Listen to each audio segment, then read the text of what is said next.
Hi నమస్తే, welcome to my YouTube channel free learning maths Telugu. ఈరోజు వీడియోలో మనం సెప్టెంబర్ 7th 2025 ఏపీపీఎస్సి కండక్ట్ చేసినటువంటి FBO and ABO assistant beat officer, అదేవిధంగా forest beat ఆఫీసర్కి సంబంధించినటువంటి ప్రిలిమినరీ ఎగ్జామినేషన్లో ఇచ్చినటువంటి మ్యాథమెటిక్స్ క్వశ్చన్స్ చూద్దామండి. పేపర్ అనేది చాలా జనరలైజ్డ్గా ఇవ్వడం జరిగింది. మ్యాథమెటిక్స్ సంబంధించిన వరకు ఇచ్చిన క్వశ్చన్స్ కూడా మనకి ఇచ్చిన సిలబస్లో ఏదైతే సిలబస్ వాళ్ళు ప్రిస్క్రైబ్ చేశాడో అదే సిలబస్లో ఇవ్వడం జరిగింది. కొన్ని క్వశ్చన్స్ మనకి టెక్స్ట్ బుక్లో నుంచి, అంటే రీసెంట్ లేటెస్ట్ టెక్స్ట్ బుక్స్లో నుంచి డైరెక్ట్గా కూడా ఇవ్వడం జరిగింది. వాటికి సంబంధించిన క్వశ్చన్స్ మనం 1 by 1 సాల్వ్ చేద్దాం. సో ఫస్ట్ క్వశ్చన్ మనం చూద్దామండి. సో ఫస్ట్ క్వశ్చన్ మనకి టైమ్ అండ్ డిస్టెన్స్ అనే టాపిక్లోంచి ఇవ్వడం జరిగింది. ఏ car travels 150 kilometers in 3 hours. The time it take to travel 750 kilometers more with the same speed is. ఒక కారు 3 గంటల్లో 150 కిలోమీటర్లు ప్రయాణిస్తుంది. అదే వేగంతో 750 కిలోమీటర్లు ఎక్కువ ప్రయాణించడానికి పట్టే సమయం ఎంత? సో మనకి టైమ్ అండ్ డిస్టెన్స్లో స్పీడ్ ఈజ్ ఈక్వల్ టు ఏంటంటే మనకి తెలిసినటువంటి ఒక basic concept distance by time. ఇక్కడ మనకు ఒక కీ పాయింట్ ఇవ్వడం జరిగింది. ఏమన్నట్టండి, సేమ్ స్పీడ్, అదే వేగం.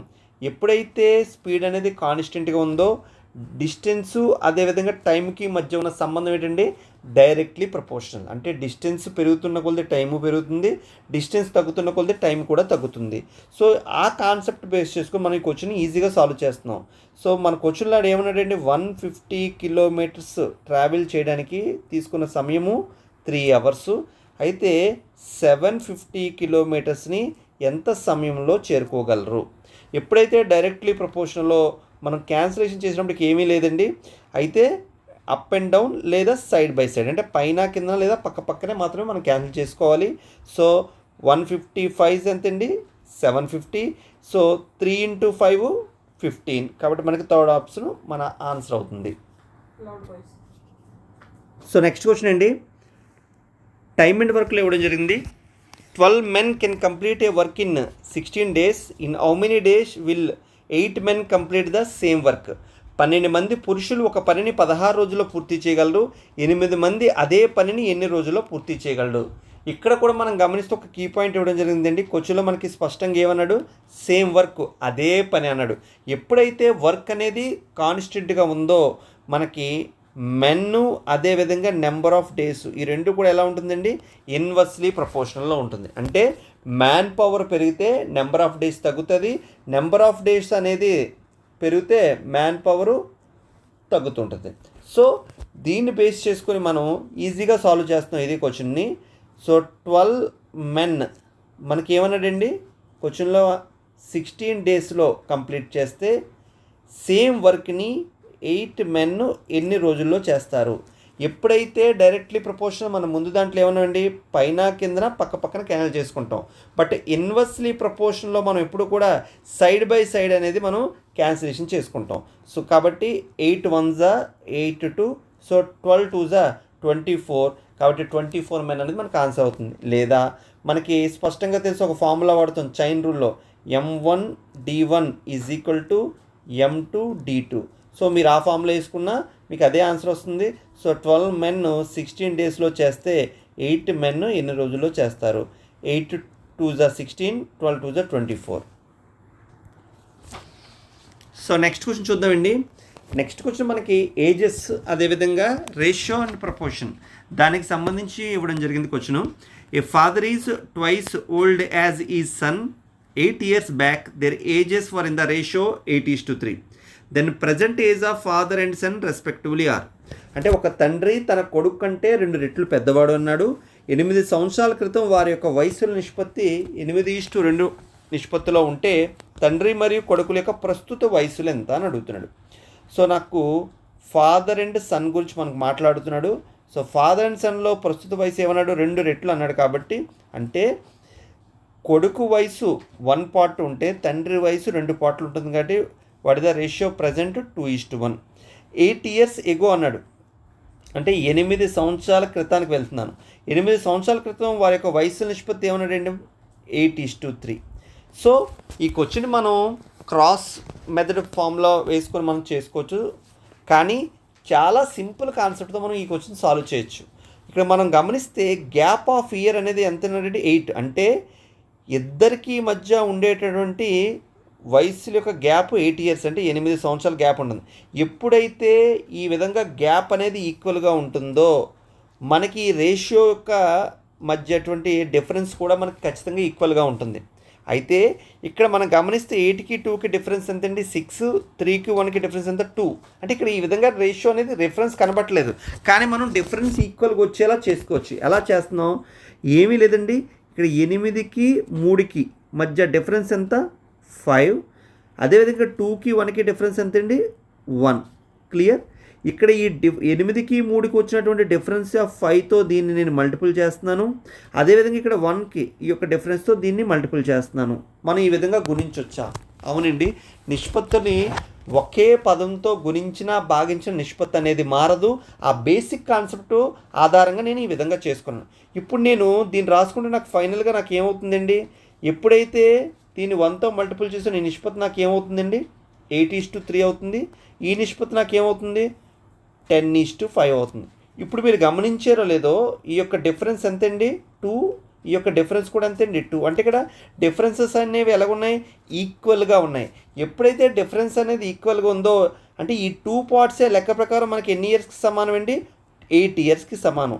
సో 2 పార్ట్స్ 8 ఇయర్స్ అయితే 1 పార్ట్ మనకి ఎంత అవుతుంది 4 ఇయర్స్. కానీ మన క్వశ్చన్లో వాడు ఏమడుగుతున్నాడు, ప్రస్తుతం తండ్రి కొడుకుల యొక్క వయసులు అడుగుతున్నాడు. ఎప్పుడైతే ప్రస్తుతం తండ్రి కొడుకుల యొక్క వయసులు అడుగుతున్నాడో మనం నిష్పత్తిని 2:1గా తీసుకోకూడదు. ఎందుకు, ఇప్పుడు మనం మార్చగా వచ్చిన నిష్పత్తే మనకు ఆన్సర్ అవుతుంది. కాబట్టి మన లెక్క ప్రకారం 10:5నే మనం తీసుకోవాలి. కాబట్టి 1 పార్ట్ 4 ఇయర్స్ అయితే 10 పార్ట్స్ ఎంత అవుతుందండి మనకి 40 ఇయర్స్. అదేవిధంగా 5 పార్ట్స్ ఎంత అవుతుందండి మనకి 20 ఇయర్స్. సో మనకున్న ఆప్షన్లో 4th ఆప్షన్ అనేది మనకి ఆన్సర్ అవుతుంది. సో నెక్స్ట్ క్వశ్చన్ చూద్దామండి. నెక్స్ట్ క్వశ్చన్లో మనకి ప్రాఫిట్ అండ్ లాస్ సంబంధించి క్వశ్చన్ ఇవ్వడం జరిగింది. A dealer sells a notebook for ఇది ₹39 and gains as much in percentage as the cost price of the notebook, then the cost price of the notebook is. అంటే ఒక dealer ఒక నోట్బుక్ని ₹39కి అమ్మి notebook ఖరీదు ధరకు సమాన శాతంగా లాభాన్ని పొందాడంట. అప్పుడు నోటుబుక్ ఖరీదు ఎంత అని అడుగుతున్నాడు. అంటే ఇక్కడ దీని అర్థం ఏంటండి, అమ్మిన వెల అదేవిధంగా కొన్న వెల ప్రాఫిట్. ఇప్పుడు మనం వీటి గురించి మాట్లాడితే మనకి స్పష్టంగా తెలుసు, ప్రాఫిట్ ఈజ్ ఈక్వల్ టు ఏంటంటే మనకి selling price minus cost price. Clear. అంటే ఇక్కడ మనం గమనిస్తే క్వశ్చన్లో మనకి ఏమన్నాడు, సెల్లింగ్ ప్రైస్ అనేది ఇవ్వడం జరిగింది. అంటే అప్పుడు selling price is equal to మనకి ఏమవుతుందండి cost price plus profit. So ఇక్కడ ప్రాఫిట్ మనం ఎలా చెప్పాడు, కాస్ట్ ప్రైజు అదేవిధంగా ప్రాఫిట్ పర్సంటేజ్ రెండు కూడా సమానము. అంటే దాని అర్థం ఏంటండి, సపోజ్ మీకు అర్థం అవడం కోసం నేను కాస్ట్ ప్రైజ్ని ఒక ₹10గా తీసుకున్నాను. క్లియర్. ఇప్పుడు ప్రాఫిట్ పర్సంటేజ్ నాకు ఎంత అవుతుందండి 10% అవుతుంది. అంటే న్యూమరికల్గా రెండు ఈక్వల్ అని దాని అర్థం. సో ఇక్కడ క్వశ్చన్లో gain as much in the percentage of the cost praise అంటే అర్థం ఏంటండి, రెండు వాల్యూలు న్యూమరికల్గా ఈక్వల్, అంతేకాని కాస్ట్ ప్రైజ్ ప్రాఫిట్ పర్సంటేజ్ ఇక్కడ ఈక్వల్ అని కాదు. రెండు వాల్యూలు న్యూమరికల్గా, అంటే ఇక్కడ ₹10 అయితే 10%, ₹20 అయితే 20%. క్లియర్. సో ఇప్పుడు మనం ఈ క్వశ్చన్ సాల్వ్ చేయడానికి పెద్దగా కష్టపడాల్సిన అవసరం లేదు. మన కింద ఉన్నటువంటి ఆప్షన్స్ తీసుకొని దాని నుంచి మనం ఈజీగా సాల్వ్ చేసుకోవచ్చు. ఇప్పుడు ఫస్ట్ ఆప్షన్ చూద్దాం. మనకి సెల్లింగ్ ప్రైస్ అంటే ఏంటండి cost praise plus profit. So ఇక్కడ నేను సెల్లింగ్ ప్రైజ్ కాస్ట్ ప్రైజ్ని ₹28గా తీసుకున్నాను. ఇప్పుడు ప్రాఫిట్ పర్సంటేజ్ కూడా మనకి ఏమవుతుంది 28% అవుతుంది. సో మనం ఎప్పుడు ప్రాఫిట్ దేని మీద క్యాలిక్యులేట్ చేస్తాం, కాస్ట్ ప్రైజ్ మీద క్యాలిక్యులేట్ చేస్తాం. 28 × 28. సో ఇక్కడ మనం పర్సంటేజ్ ఎప్పుడైతే 28% కలిస్తే 28 ఎంతండి 784. అంటే ఏమవుతుంది మనకి 7.84. కానీ ఇక్కడ మనకి ఏమొస్తుంది, ప్రాఫిట్ అనేది ఒక డెసిమల్, అంటే 7.84 అని ఒక డెసిమల్ వస్తుంది. కానీ ఇక్కడ ఇచ్చినటువంటి మన సెల్లింగ్ ప్రైస్ ఎలా ఉందండి, ఒక డెసిమల్ లేని ఫ్రాక్షన్లో ఉంది. కాబట్టి మనకి ఫస్ట్ ఆప్షన్ అవుతుందా, అవ్వదు. అదేవిధంగా సెకండ్ ఆప్షన్ కూడా మనకి కాస్ట్ ప్రైస్ 29 అయితే ప్రాఫిట్ పర్సెంటేజ్ కూడా 29%. సో 29 841, అంటే ఇది కూడా 8.41 వస్తుంది. అంటే ఇది కూడా అవుతుందా, ఇది కూడా మనకు ఆన్సర్ అవ్వదు. క్లియర్. ఇప్పుడు థర్డ్ ఆప్షన్ చూద్దాం. మన యొక్క కాస్ట్ ప్రైస్ 30 రూపీస్ అయితే మన యొక్క ప్రాఫిట్ పర్సెంటేజ్ కూడా 30% అవుతుంది. అంటే 30% ఆఫ్ 30 రూపీస్ అంటే మనకి ఎంత అవుతుందండి? 9 రూపీస్. సో సెల్లింగ్ ప్రైస్ ఏంటి? కాస్ట్ ప్రైస్ ప్లస్ ప్రాఫిట్ కాబట్టి 30 రూపీస్ ప్లస్ 9 అంటే 39. సో కాబట్టి మనకి ఏమవుతుంది ఆన్సర్? థర్డ్ ఆప్షన్ మనకు ఆన్సర్ అవుతుంది. రైట్ అండి. ఇప్పుడు ఇదే క్వశ్చన్ మనం ట్రిక్కీ వేలో కూడా ఈజీ సాల్వ్ చేయొచ్చు. అంటే జనరల్గా దీన్ని క్వాడ్రాటిక్ ఈక్వేషన్లో రాసుకొని పెద్ద సొల్యూషన్ చేస్తారు, అంత అవసరం లేదు. ఇప్పుడు ఇదే ప్రాబ్లం మనం ఇంకా ఈజీగా చేసుకోవాలంటే ఏం లేదు, మనకి ఎప్పుడైతే క్వశ్చన్లో మనకి సెల్లింగ్ ప్రైస్ ఇచ్చాడో ఈ సెల్లింగ్ ప్రైస్ ఎంత ఇచ్చాడంటే 39 రూపీస్. ఎప్పుడూ కూడా ఈ వాల్యూని మనం అంటే ఆ క్వాడ్రాటిక్ ఈక్వేషన్ కాన్సెప్ట్ను ట్రిక్కీగా వాడుతున్నాను, అందుకని నేను ఏం చేయట్లేదు. ఇక్కడ 2 సంఖ్యలు లబ్ధంగా రాసుకోవాలి. అంటే ప్రొడక్ట్ ఆఫ్ 2 నెంబర్స్ రాసుకోవాలి. ఖచ్చితంగా ఆ 2 నెంబర్స్ యొక్క డిఫరెన్స్ 10 అయి ఉండాలి. ఆ 2 నెంబర్స్ యొక్క డిఫరెన్స్ ఎంత ఉండాలని 10 అయి ఉండాలి. ఇప్పుడు చెప్పండి, ఇప్పుడు 1 × 39 ఇలా రాసుకోవచ్చు రకరకాలుగా, కానీ నేను ప్రొడక్ట్ ఆఫ్ 2 నెంబర్స్ రాసుకోవాలి. ఆ 2 నెంబర్స్ యొక్క ప్రొడక్ట్ డిఫరెన్స్ కూడా 10 అవ్వాలి. అంటే ఇప్పుడు నేను 39 రాస్తే ఏం రాయొచ్చండి? 13 × 3గా రాసుకోవచ్చు కదా. అంటే ఇక్కడ గమనిస్తే ఈ రెండిటి యొక్క ప్రొడక్ట్ 39 అవుతుంది, వాటి యొక్క డిఫరెన్స్ కూడా నాకు ఎంత అవుతుందండి? 10 అవుతుంది. క్లియర్? సో ఇప్పుడు ఇందులో నాకు చిన్న వాల్యూ ఏమి ఇచ్చింది? 3. కాబట్టి ఆ 3కి మీరు 0 యాడ్ చేయండి. So your answer is 30. అంతే ట్రిక్. క్లియర్ అండి. సో క్వాడ్రాటిక్ ఈక్వేషన్ కాన్సెప్ట్ను యూజ్ చేసుకుని ఈ ట్రిక్ నేను చెప్పడం జరిగింది. సో నెక్స్ట్ క్వశ్చన్ చూద్దామండి. సో నెక్స్ట్ క్వశ్చన్ కూడా మనకు ప్రాఫిట్ అండ్ లాస్ సంబంధించి ఇచ్చాడు, బట్ డిస్కౌంట్ కాన్సెప్ట్ మీద ఇవ్వడం జరిగింది. A shopkeeper marks his goods 10% above cost price but allows 20% discount for cash. What is net loss percentage అని అడుగుతున్నాడు. అంటే ఒక దుకాణదారుడు తన వస్తువులను ధర కంటే 10% ఎక్కువ మార్క్ చేశాడు, కానీ నగదుకు 20% తగ్గింపును అనుమతిస్తే అతని నికర నష్ట శాతం ఎంత అని అడుగుతున్నాడు. క్లియర్?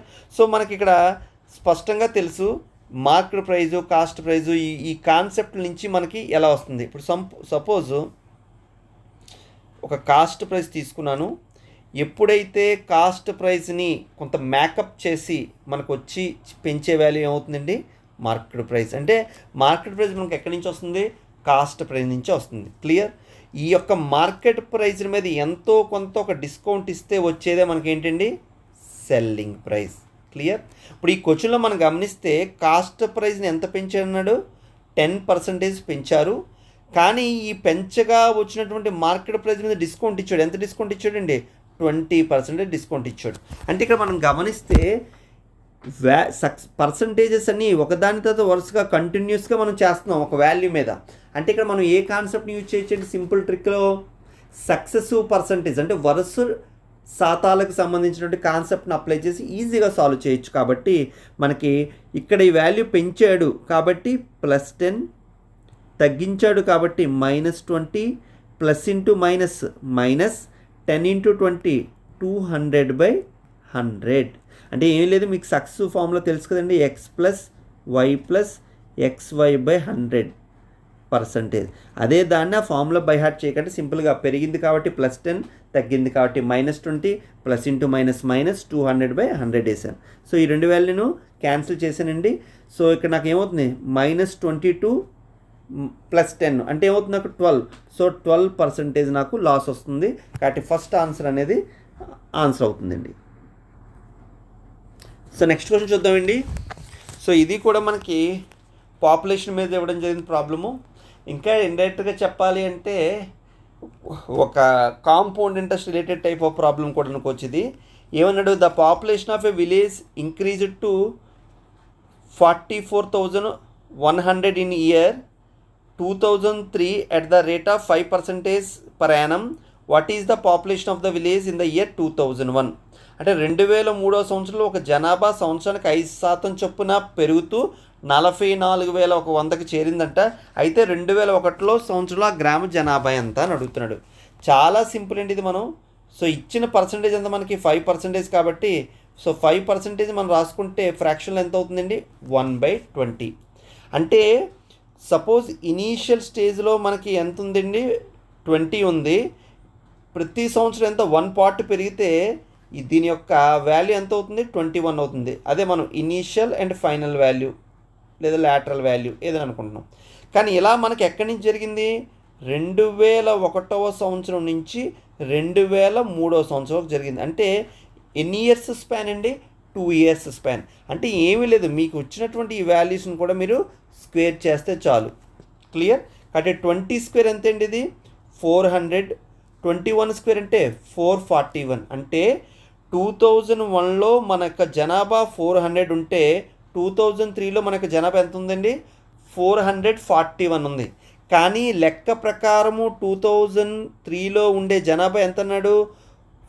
44100 అంటే 44,100. అంటే 441 పార్ట్స్ 44,100 అయితే మనకేం కావాలండి?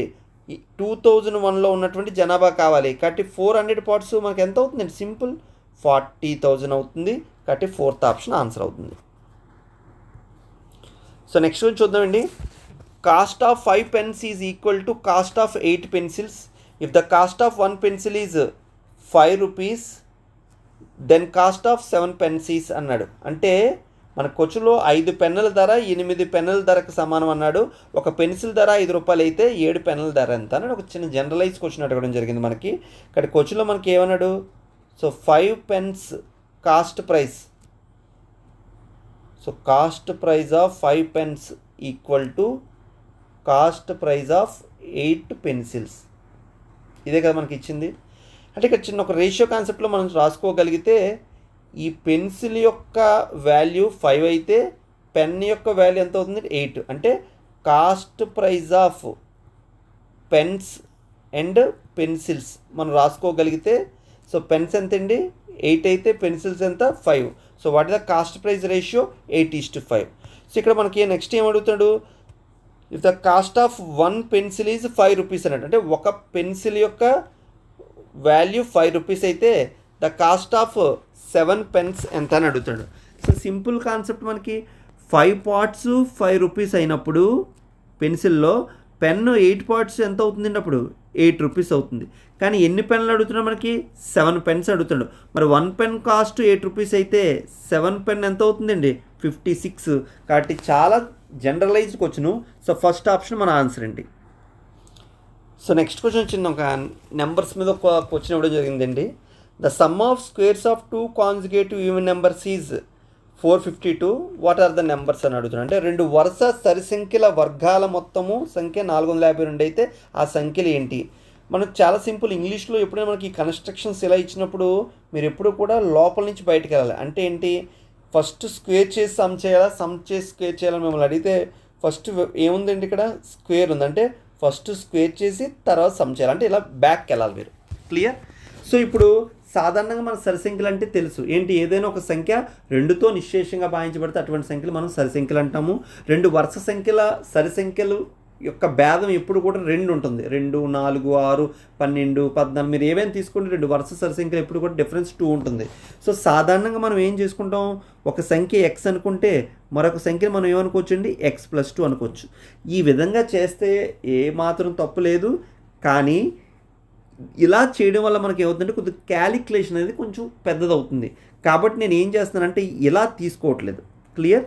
ఇదే వాటిని వేరే డిఫరెంట్ వేలో తీసుకుంటున్నాను. ఏ విధంగా? సపోజ్ ఒక సంఖ్య నాకు x-1 అయిందనుకోండి, మరొక సంఖ్య నాకు x+1 అని తీసుకుంటున్నాను. ఏమి? ఇప్పుడు నాకు గమనిస్తే ఈ 2 సంఖ్యల యొక్క డిఫరెన్స్ ఎంత అవుతుంది? నాకు 2a. కాబట్టి 2 సరి సంఖ్యలే. క్లియర్? ఇక్కడ నాకు x సరి సంఖ్య కాదు, x-1 x+1 2 కూడా సరి సంఖ్యలు. అంటే x ఏమై ఉంటుంది? మనకి బేస్ సంఖ్య, ఆడ్ నెంబర్ అయి ఉంటుంది. కాబట్టి ఇచ్చిన కాన్సెప్ట్ ప్రకారం మనకి ఏమన్నాడు? సమ్ ఆఫ్ స్క్వేర్స్ అన్నాడు. కాబట్టి x+1 whole square plus x-1 whole square is equal to 452. So మనకి దాని యొక్క సమ్ ఎంత అన్నాడు? 452 అన్నాడు. క్లియర్? సో మనకి ఇలా తీసుకోవడం వల్ల ఏంటంటే మనకున్న ప్లస్ పాయింట్ ఇక్కడ a+b whole square plus a-b whole square మనకి సుస్పష్టంగా తెలుసు. a+b whole square plus a-b whole square అంటే మనకి ఏమవుతుంది? 2 × a² ప్లస్ b². క్లియర్? అందుకే నేను ఈ విధంగా తీసుకోవడం జరిగిందండి. సో ఇప్పుడు 2తో క్యాన్సిల్ చేస్తే 2 రెళ్ళు 6 అంటే 226. ఈ 1² అంటే 1 కాబట్టి అటుపక్క వెళ్తే ఏమవుతుంది? -1 అవుతుంది. So x² is equal to 225. So x is equal to మనకి ఏమవుతుందండి? 15. కానీ మనకు కావాల్సింది ఎక్స్ కాదు, x-1 x+1. కాబట్టి 15లోంచి ఒకటి తగ్గిస్తే నాకు ఏమవుతుంది 14, 15 కూడా కలిపితే 16. కాబట్టి థర్డ్ ఆప్షన్ మన ఆన్సర్ అవుతుంది. అంటే ఈ విధంగా మనం తీసుకోవడం వల్ల ఈజీ సొల్యూషన్ మనం సాల్వ్ చేసుకోవచ్చు. క్లియర్? సో నెక్స్ట్ క్వశ్చన్ చూద్దామండి. సో మనకు జామెట్రీకి సంబంధించి సర్కిల్ మీద క్వశ్చన్ ఇవ్వడం జరిగింది. నెక్స్ట్ క్వశ్చన్ మనకు క్వశ్చన్ ఏంటంటే, out of 2 concentric circles if the radius of outer circles is 5 centimeters and its chord of 8 centimeters is a tangent to inner circle, the radius of inner circle in centimeters అని అడుగుతాడు. అంటే 2 కేంద్రీకృత వృత్తాలలో బయట వృత్త వ్యాసార్థం 5 సెంటీమీటర్లు మరియు దాని తీగ 8 సెంటీమీటర్లు అంటే కార్డ్ అని ఇచ్చాడండి. ఇక్కడ లోపల వృత్తానికి ట్యాంజెంట్ అంటే స్పర్శరేఖ అయితే లోపలి వృత్త వ్యాసార్థాన్ని మనకి చెప్పమంటున్నాడు సెంటీమీటర్. ఇక్కడ కార్డ్ అంటే మనకి ఏంటంటే జా అని అర్థం అండి, వృత్త జా. క్లియర్? సో సాధారణ మనకి చిన్న బేసిక్ కాన్సెప్ట్స్ మీకు తెలిసిన విషయాలే. సపోజ్ నేను ఒక వృత్తాన్ని తీసుకున్నానండి, దీన్ని ఏమంటాం మనకి వృత్త కేంద్రంగా తీసుకున్నాం. ఈ వృత్త కేంద్రం నుంచి నేను ఈ వృత్త పరిధి మీద గీసిన దాన్ని ఏమంటాం మనం వ్యాసార్థం అంటాం. క్లియర్? అలా కాకుండా ఈ మొత్తాన్ని నేను కలిపితే గీసేదాన్ని వ్యాసము అంటాం.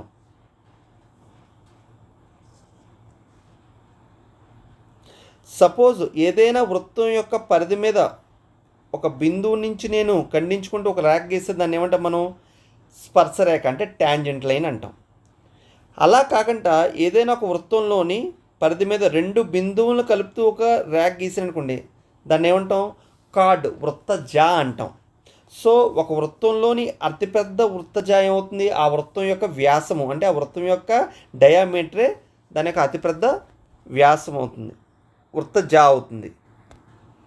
ఇప్పుడు ఈ క్వశ్చన్ల విషయానికి వస్తే ఏమన్నాడండి, 2 కేంద్రీకృత వృత్తాలు అంటే కాన్సెంట్రిక్ సర్కిల్స్ అన్నాడు. సపోజ్ నేను ఒక వృత్తం తీసుకున్నానండి, మరొక వృత్తం తీసుకున్నాను. ఈ రెండిట్లు ఏకకేంద్రక వృత్తాలు అన్నాడు. నెక్స్ట్ ఏమన్నాడండి, the radius of outer circle is అంటే ఈ యొక్క బాహ్య వృత్తం యొక్క రేడియస్ ఇచ్చాడు.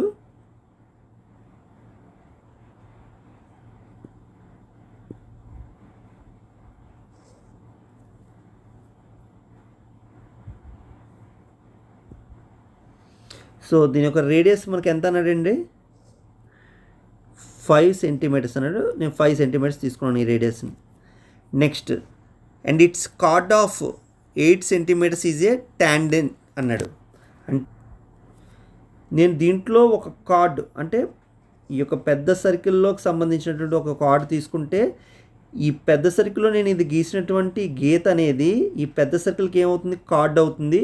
కానీ ఈ లోపల ఉన్నటువంటి ఇన్నర్ సర్కిల్కి ఏమవుతుంది, అది ట్యాంజెంట్ అవుతుంది. సో వాడు ఏమంటున్నాడండి, అది ట్యాంజెంట్ అంటున్నాడు. అలాంటప్పుడు ఆ యొక్క రేడియస్ ఆఫ్ ఇన్నర్ సర్కిల్ అంటే చిన్న సర్కిల్ యొక్క సో ఇదేండి మనకి ఇచ్చింది. సో కార్డ్ 8 అన్నాడు కాబట్టి ఇప్పుడు దీన్ని ఏం చేస్తానంటే నేను ఈ రేడియస్ని మీకు అర్థం అవడం కోసం దీన్ని ఒక సెంటర్గా తీసుకున్నాను. ఇప్పుడు ఈ విధంగా చేస్తున్నాను. ఇదైనా రేడియసే కదా. క్లియర్? ఇప్పుడు ఈ రేడియస్ మొత్తం లెంత్ ఇప్పుడు సపోజ్ ఇది కూడా రేడియస్. క్లియర్? సో ఇది ఎంత అన్నాడు 5 సెంటీమీటర్స్ అన్నాడు. ఈ కార్డ్ యొక్క లెంత్ ఎంత అన్నాడు, మొత్తం లెంత్ 8 సెంటీమీటర్లు. ఎప్పుడైతే ఏదైనా ఒక వృత్తంలో ఖచ్చితంగా వృత్తం యొక్క వ్యాసార్థము దాని యొక్క స్పర్శరేఖ వద్ద చేసే కోణం ఎప్పుడు కూడా మనకి ఎంత ఉంటుందండి 90 డిగ్రీలు ఉంటుంది. కానీ ఎప్పుడైతే ఇది 90 డిగ్రీస్ ఉంటుందో మనం ఇక్కడ గమనిస్తే ఇచ్చిన ట్రయాంగిల్ మనకి ఏమవుతుంది రైట్ యాంగిల్ ట్రయాంగిల్ అవుతుంది. అంతేకాక ఏదైనా ఒక వృత్తంలోని వృత్త వ్యాసార్థము ఆ వృత్తం యొక్క జాని 90 డిగ్రీలతో కట్ చేస్తే అది ఖచ్చితంగా 2 సమాన భాగాలుగా విభజించబడుతుంది. అంటే ఇది మొత్తం 8 అయినప్పుడు ఇది ఎంత అవుతుందండి, ఇది 4 అవుతుంది, ఇది కూడా 4 అవుతుంది.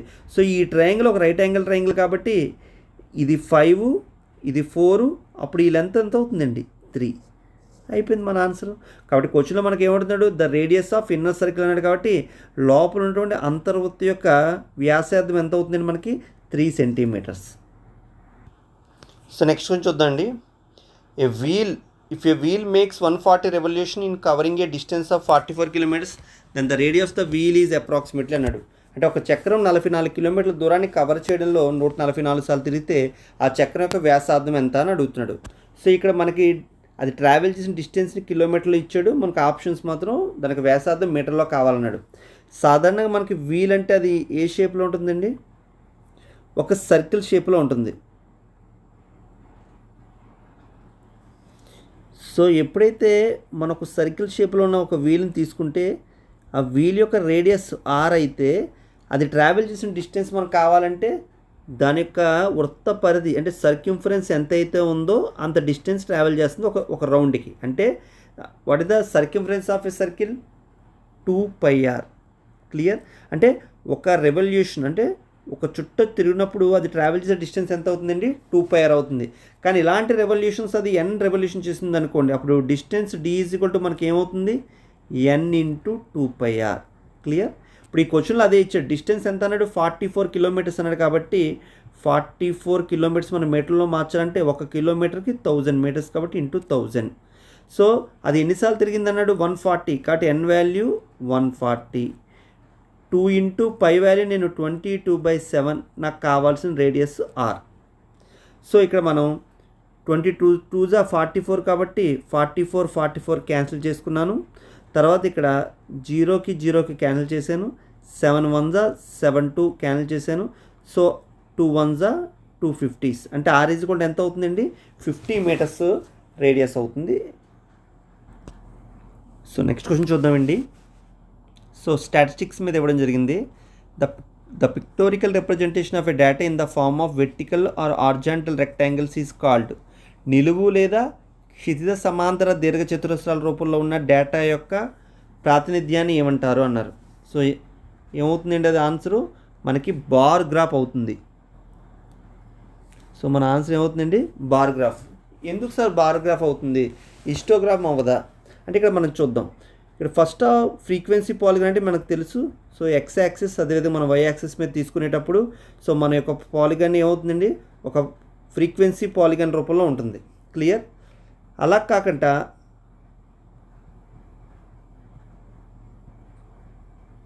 ఇక్కడ మనకి పై చార్ట్ అంటే ఇచ్చిన డేటాను మనం ఈ విధంగా సర్క్యులర్ ఫామ్లో తీసుకొని మనం చిన్న చిన్న సెక్టార్లుగా డివైడ్ చేస్తూ డేటాని ఇవ్వడం జరుగుతుంది. కాబట్టి సో అక్కడ కూడా మనకి వెర్టికల్ అండ్ హారిజాంటల్ రెక్టాంగిల్స్ రావు. మరి అలా కాకుండా మనకి ఇంకా హిస్టోగ్రామ్ అండ్ బార్ గ్రాఫ్స్. ఎప్పుడైనా మీరు గమనిస్తే హిస్టోగ్రామ్ అండ్ బార్ గ్రాఫ్స్లోని సో హిస్టోగ్రామ్స్ అంటే మనకి ఇచ్చిన డేటా సంబంధించినటువంటి రేంజెస్ మీద ఈ విధంగా డేటాని చెప్పాలి. అంటే ఓన్లీ హిస్టోగ్రామ్లో మనకి వెర్టికల్స్ బార్స్ ఇవ్వడం జరుగుతుంది.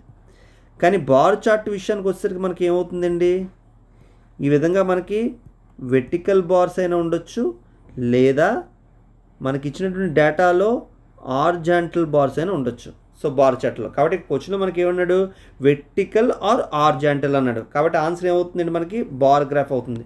అంతేకాకుండా ఈ రెండింటికి కూడా తేడా ఉంది. హిస్టోగ్రామ్ అనే విషయానికి వచ్చేసరికి మనకి ఏమవుతుంది, రేంజ్ని బట్టి మనకి డేటా ఇవ్వడం జరుగుతుంది. అంటే దీంట్లో మనకి ఎప్పుడూ కూడా మెజరబుల్ డేటా ఇవ్వడం జరుగుతుంది.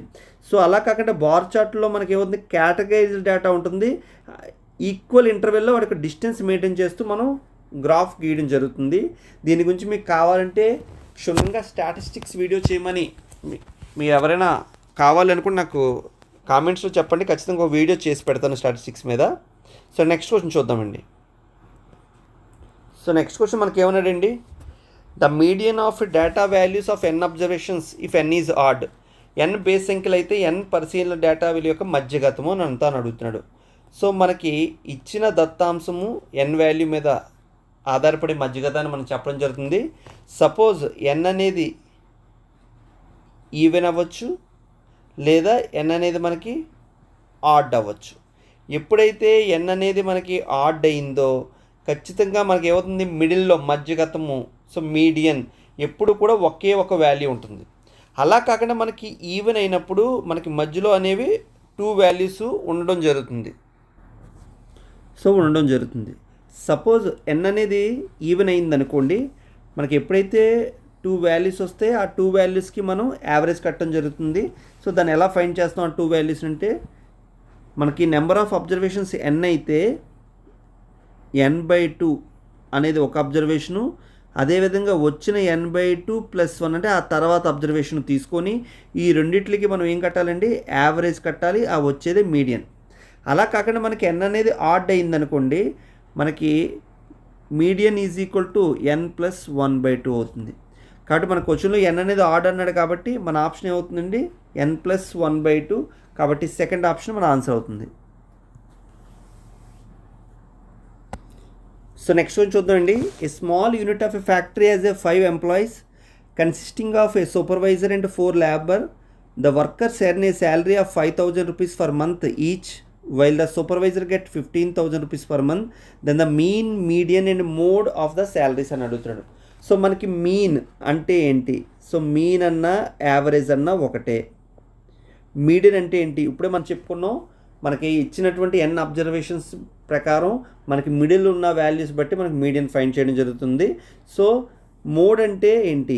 బహుళికము అంటే ఏం లేదని, ఏ వాల్యూ అయితే ఎక్కువ సార్లు రిపీట్ అవుతుందో అది మోడ్ అవుతుంది. ఇక్కడ క్వశ్చన్లో మనకి ఏమన్నాడు, మొత్తం యూనిట్లో 5 మెంబర్స్ ఎంప్లాయీస్ ఉన్నారు. ఈ 5 మెంబర్స్లో ఒకే ఒక సూపర్వైజర్ ఉన్నాడు, 4 వర్కర్స్ ఉన్నారు, నార్మల్ వర్కర్స్. ఈ సూపర్వైజర్ యొక్క శాలరీ ఎంత అని చెప్పాడు మనకి, 15,000 అన్నాడు. అదేవిధంగా వర్కర్ యొక్క శాలరీ ఎంత అన్నాడు, మనకి 5,000 అన్నాడు. సో ఇప్పుడు మనకి క్వశ్చన్ నాడు ఏమడుగుతున్నాడు, సగటు, అది యావరేజ్, మీడియన్, మోడు. సో ఇక్కడ మనకి స్పష్టంగా చూస్తే చిన్న ఆప్షన్స్ బట్టి మనం ఎలిమినేట్ చేసుకోవచ్చు, బట్ వెళ్ళిపోదాం డైరెక్ట్గా. మీడియం. సో మీన్ అంటే ఏంటి మనకి, సగటు అంటే ఏంటి, రాసులు మొత్తం బై రాసుల సంఖ్య. కాబట్టి ఇక్కడ ఎంతమంది సూపర్వైజర్లు ఉన్నాయండి, 1. కాబట్టి 1 × 15,000 అంటే 15,000 ప్లస్. అదేవిధంగా ఇక్కడ వర్కర్స్ ఎంతమంది ఉన్నారు, 4. కాబట్టి ఒక వర్కర్కి 5,000 అయితే 4 వర్కర్స్కి మనకి ఎంత అవుతుందండి, 4 × 5 = 20,000 అంటే బై 5 మెంబర్స్. కాబట్టి 35/5 అంటే 7,000. కాబట్టి యావరేజ్ ఎంత అవుతుందండి, మనకి 7,000 అవుతుంది. సో ఇందులో మనకి ఏముంది, ఆప్షన్ 7,000 అంటే ఈ ఆప్షన్ కాదు, అదేవిధంగా ఈ ఆప్షన్ కాదు. కాబట్టి 1 అవ్వచ్చు, 3 అవ్వచ్చు. సో నెక్స్ట్ విషయానికి వెళ్దాం. నెక్స్ట్ విషయానికి వెళ్ళేసరికి మనం మీడియన్ అంటే ఏంటి, మనకి ఇచ్చినటువంటి యొక్క శాలరీస్ని ఆరోహణ లేదా అవరోహణ క్రమంలో రాసుకుంటే, ఇప్పుడు ఉదాహరణకి నేను ఆరోహణ క్రమంలో అంటే ఇంక్రీజింగ్ ఆర్డర్లో రాశాను అనుకోండి. ఫస్ట్ పర్సన్ ఎంత, 5,000. కాబట్టి దాన్ని నేను సింపుల్గా ఏం రాస్తానంటే 5,000ని 5K అని రాసేస్తున్నాను. సో 5K, సెకండ్ పర్సన్ కూడా 5K, థర్డ్ పర్సన్ కూడా 5K, ఫోర్త్ పర్సన్ కూడా 5K, ఫిఫ్త్ పర్సన్ ఎంత అండి, 15K అంటే 15,000. ఇప్పుడు నాకు ఎప్పుడైతే ఇలా అబ్జర్వేషన్స్ రాసుకున్నానో n అనేది ఏముంది, నాకు ఆడ్ అయింది. కాబట్టి మిడిల్ వాల్యూవే నాకు మీడియన్ అవుతుంది. సో మిడిల్ వాల్యూ ఏముందండి, నాకు 5K ఉంది. క్లియర్. కాబట్టి నాకు మీడియన్ వాల్యూ ఎంత అవుతుందండి, 5,000. కాబట్టి క్లియర్గా మనకి ఏ ఆప్షన్ అవుతుందండి, థర్డ్ ఆప్షన్ మన ఆన్సర్ అవుతుంది. మోడ్ కూడా చూద్దాం. మోడ్ విషయానికి వచ్చేసరికి ఏంటి, ఇచ్చినటువంటి రాసుల్లో అంశాల్లో మనకి ఏ వాల్యూ ఎక్కువగా రిపీట్ అవుతుంది. ఇక్కడ శాలరీస్లో ఏ వాల్యూ ఎక్కువ రిపీట్ అవుతుందండి, 5K అనేది 4 times రిపీట్ అవుతుంది. కాబట్టి అదే మోడ్ అవుతుంది. కాబట్టి 5,000 మనకి మోడు. కాబట్టి మనకి థర్డ్ ఆప్షన్ అనేది ఆన్సర్ అవుతుంది. సో నెక్స్ట్ క్వశ్చన్ విషయానికి వచ్చేసరికి మనకి రిలేషన్ బిట్వీన్ మీను, మోడు, అదేంటంటే సెంట్రల్ టెండెన్సీ సంబంధించిన మూడిట్ల సంబంధం అడుగుతున్నాడు. మనకి స్పష్టంగా తెలిసింది, మోడ్ అంటే బహుళికము is equal to 3 × median -2 × mean. Clear. So ఈ ఫార్ములాని బేస్ చేసుకొని ఇక్కడ మన కింద అన్ని కొంచెం అటు డిఫరెంట్ వేలో మనకి ఇవ్వడం జరిగింది. కాబట్టి ఇక్కడ క్వశ్చన్లో మనకి ఏమంటారు, 3 × మీడియన్, ఈ మైనస్ కాస్త అటుపక్క వెళ్తే అవుతుంది, ప్లస్ అవుతుంది. కాబట్టి సో 3 × మీడియన్ = మోడ్ + 2 × మీన్. కాబట్టి ఫోర్త్ ఆప్షన్ మన ఆన్సర్ అవుతుంది. ఈ బిట్ మీరు గుర్తుపెట్టుకోవడం కూడా నేను చిన్న లాజిక్ చెప్తున్నాను. ఏం లేదండి, ఇక్కడ మీ ఓకేనా, రెండు ఒకలాగా ఉన్నాయి. అంటే మోడ్ ఈజ్ ఈక్వల్ టు, మీరు ఈజీ గుర్తుపెట్టుకోవచ్చు, మీడియన్ పెద్ద పదం, మీడియన్, మీన్. ఓకేనా. ఇది పెద్దది కాబట్టి 3, ఇది చిన్నది కాబట్టి 2. So mode is equal to 3 into median minus 2 into mean. ఈ విధంగా మీరు ఈ ఫార్ములాని ఈజీగా గుర్తుపెట్టుకోవచ్చు. సో దీని మీద మనకి ఎగ్జామినేషన్స్ క్వశ్చన్స్ కూడా ఎక్కువ అడిగే సందర్భాలు చాలా ఎక్కువండి. సో నెక్స్ట్ క్వశ్చన్ మనకి మెన్సురేషన్ బేస్లో ఇచ్చాడండి 3Dలో. ఏమన్నాడు క్వశ్చన్లో?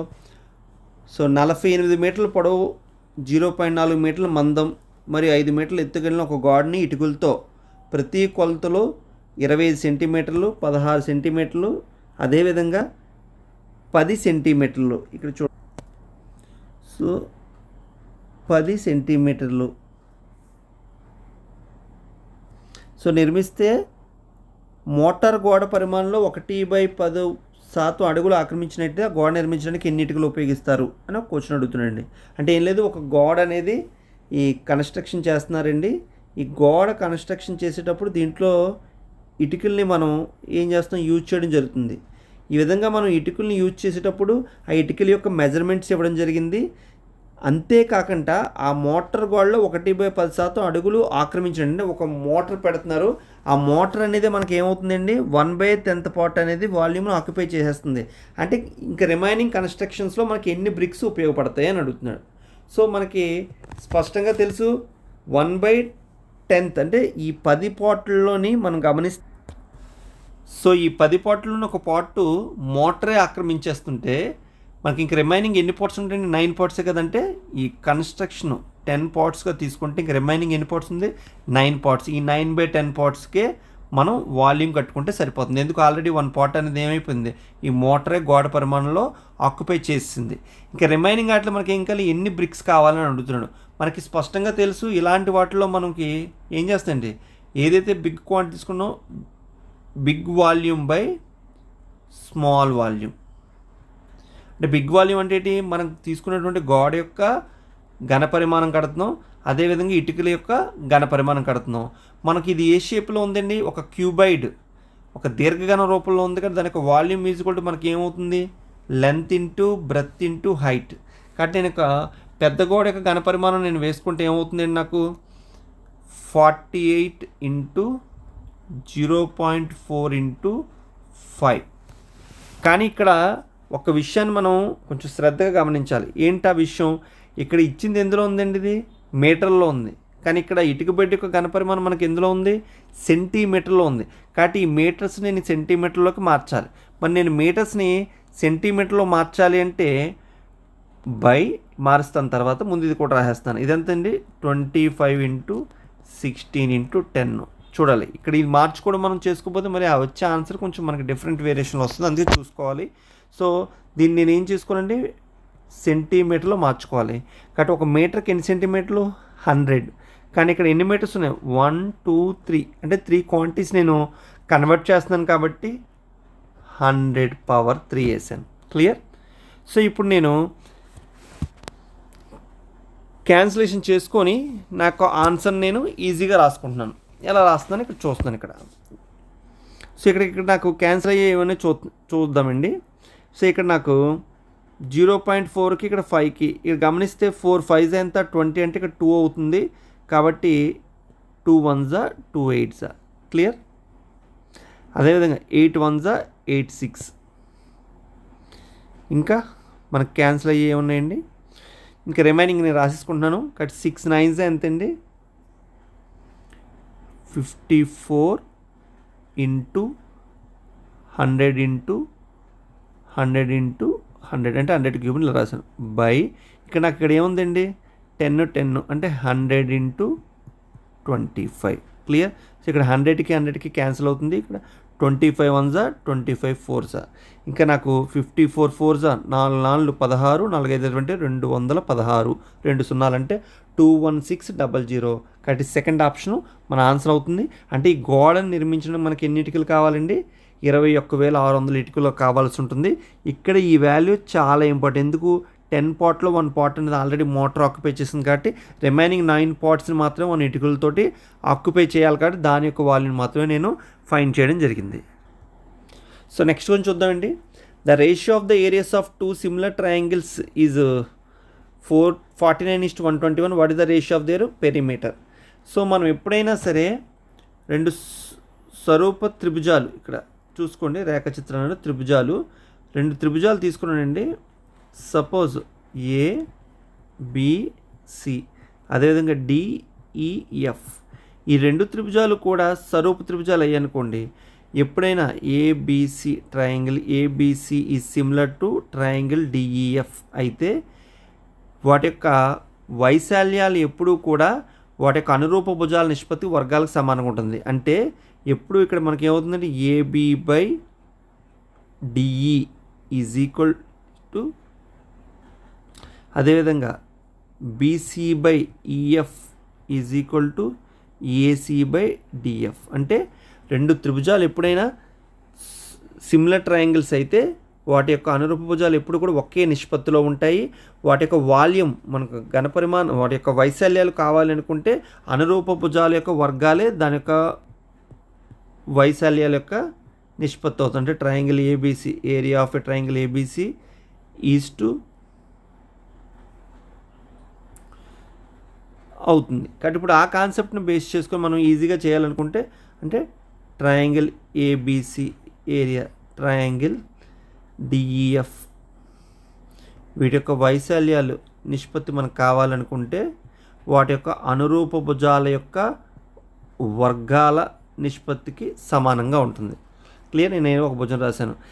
ఎప్పుడైతే అనురూప భుజాల యొక్క చుట్టుకొలతలు కావాలంటే ఇప్పుడు perimeter of triangle ABC by perimeter of triangle DEF మనకి ఎప్పుడు కూడా వాటి యొక్క అనురూప భుజాల యొక్క కొలతలకే సమానంగా ఉంటుంది. ఇప్పుడు మనం ఏం చేయాలి దీన్ని? ఎప్పుడైతే మనకి సిమిలర్ ట్రయాంగిల్స్ యొక్క ఏరియాస్ రేషియో ఇచ్చాడో దాన్ని ముందు సైడ్స్ రేషియోకి మార్చాలంటే మనకి ఇచ్చిన వాల్యూ 49 121కి square root of 49 square root of 121 కడితే సరిపోతుంది. స్క్వేర్ రూట్ ఆఫ్ 49 ఎంత అవుతుందండి మనకి 7, స్క్వేర్ రూట్ ఆఫ్ 121 11. అంటే భుజాల నిష్పత్తి వాటి యొక్క చుట్టుకొలత నిష్పత్తి అవుతుంది కాబట్టి మనకి ఫస్ట్ ఆప్షన్ ఆన్సర్ అవుతుంది. సో నెక్స్ట్ క్వశ్చన్ చూస్తే మనకి 5 + 2 root 6 whole cube plus 5 - 2 root 6 whole cube అన్నాడు. అంటే దీని ఇండైరెక్ట్గా మనకి ఏమన్నాడంటే ఏ ప్లస్ బి అదేవిధంగా A minus B whole cube formula వస్తే చాలండి. సో మనకి A plus B whole cube formula అంటే ఏంటి? ఏ క్యూబ్ ఒక బైనామియల్ కోఎఫిషియంట్లో రాస్తే 3a² B plus 3ab² plus b³ clear? Same అదేవిధంగా నెక్స్ట్ మనం A minus B whole cube అంటే a³ minus 3a² same alternative plus 3ab² minus b³. ఇప్పుడు ఈ రెండింటికి మనం ప్లస్ చేసాం అనుకోండి ఏమవుతుంది? ఈ సెకండ్ టర్మ్ అదేవిధంగా ఈ ఫోర్త్ టర్మ్ రెండు క్యాన్సిల్ అయిపోతే 2a³ ప్లస్ 6ab² క్లియర్?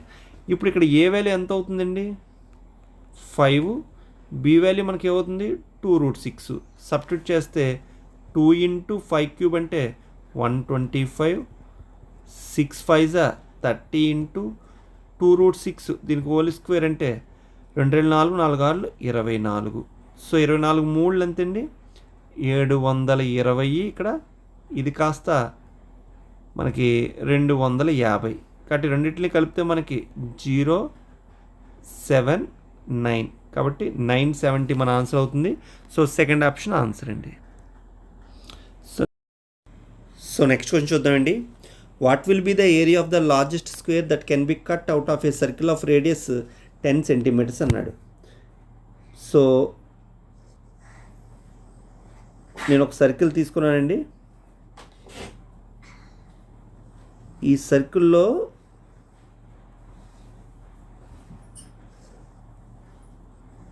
నేను ఒక స్క్వేర్ అనేది డ్రా చేయడం జరిగింది.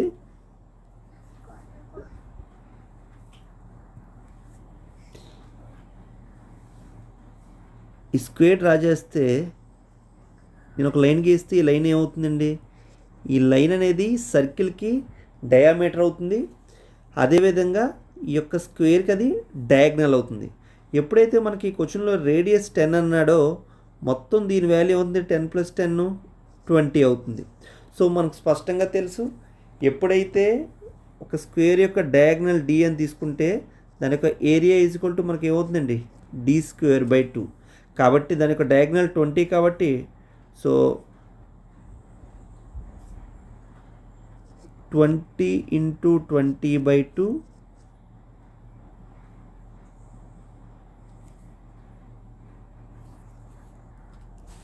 సో మన ఆన్సర్ ఎంత అవుతుంది 200 cm².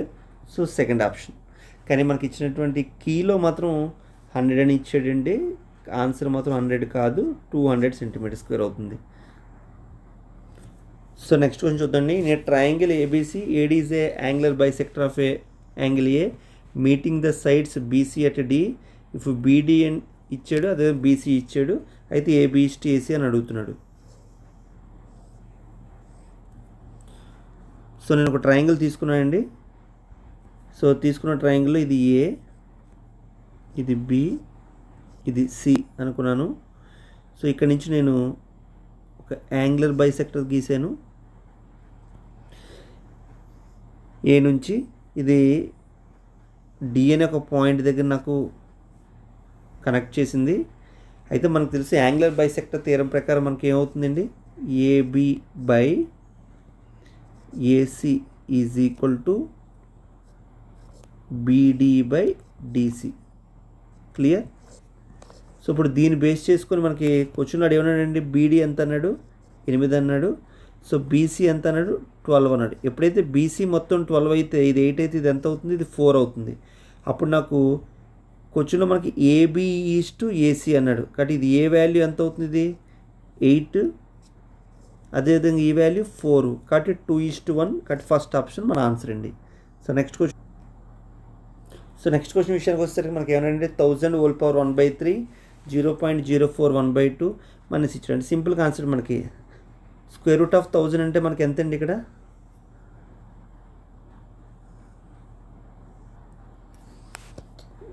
So cube root of 1000 అంటే మనకి ఎంత అండి ఇక్కడ 10 ఇంటూ ఇక్కడ స్క్వేర్ రూట్ ఆఫ్ 0.04 అంటే స్క్వేర్ రూట్ ఆఫ్ 4 × 2 ఇక్కడ 2.1 తగ్గితే ఇక్కడ 0.2 మైనస్ ఇక్కడ క్యూబ్ రూట్ ఆఫ్ 0.027 అంటే 27 క్యూబ్ రూట్ అంటే 3, కాబట్టి ఇది 0.3. క్లియర్? సో 10 ఇంటూ 0.2 అంటే 2, సో 2 మైనస్ 0.3 అంటే 1.7, కాబట్టి ఫోర్త్ ఆప్షన్ మన ఆన్సర్ అవుతుందండి. సో నెక్స్ట్ క్వశ్చన్ విషయానికి వచ్చేసరికి మనకి ఎక్స్ వాల్యూ ఫైండ్ చేయమంటున్నాడు. మనకి స్పష్టంగా తెలిసి ఇక్కడ పీక్యూలు రెండు కూడా ప్యారల్ లైన్స్, అదేవిధంగా ఎల్ అండ్ ఎం అని కూడా రెండు ప్యారల్ లైన్స్ అంటున్నాడు. సో ఇప్పుడు దాన్ని మనం బేస్ చేసుకుంటే ఈ వాల్యూ ఎప్పుడైతే మనకి ఎక్స్ అయిందో ఈ వాల్యూ కూడా మనకి సుస్పష్టంగా ఏమవుతుందండి, ఎక్స్ అవుతుంది. ఎందుకు, ఇవి రెండు ప్యారల్ లైన్స్ కాబట్టి ఎప్పుడైతే ప్యారల్ లైన్స్ తీసుకున్నామో మనం ఈ ట్రాన్స్వర్స్ లైన్ ద్వారా ఏర్పడినటువంటి యాంగిల్స్ ఎప్పుడు కూడా కరస్పాండింగ్ యాంగిల్స్ మనకి ఎలా ఉంటాయండి, ఇప్పుడు ఈక్వల్గా ఉంటాయి. కాబట్టి ఇది ఎక్స్ అయితే ఇది కూడా మనకి ఏమవుతుందండి, ఎక్స్ అవుతుంది. ఎప్పుడైతే మనకి ఈ వాల్యూ అనేది మనకి ఎక్స్ అయిందో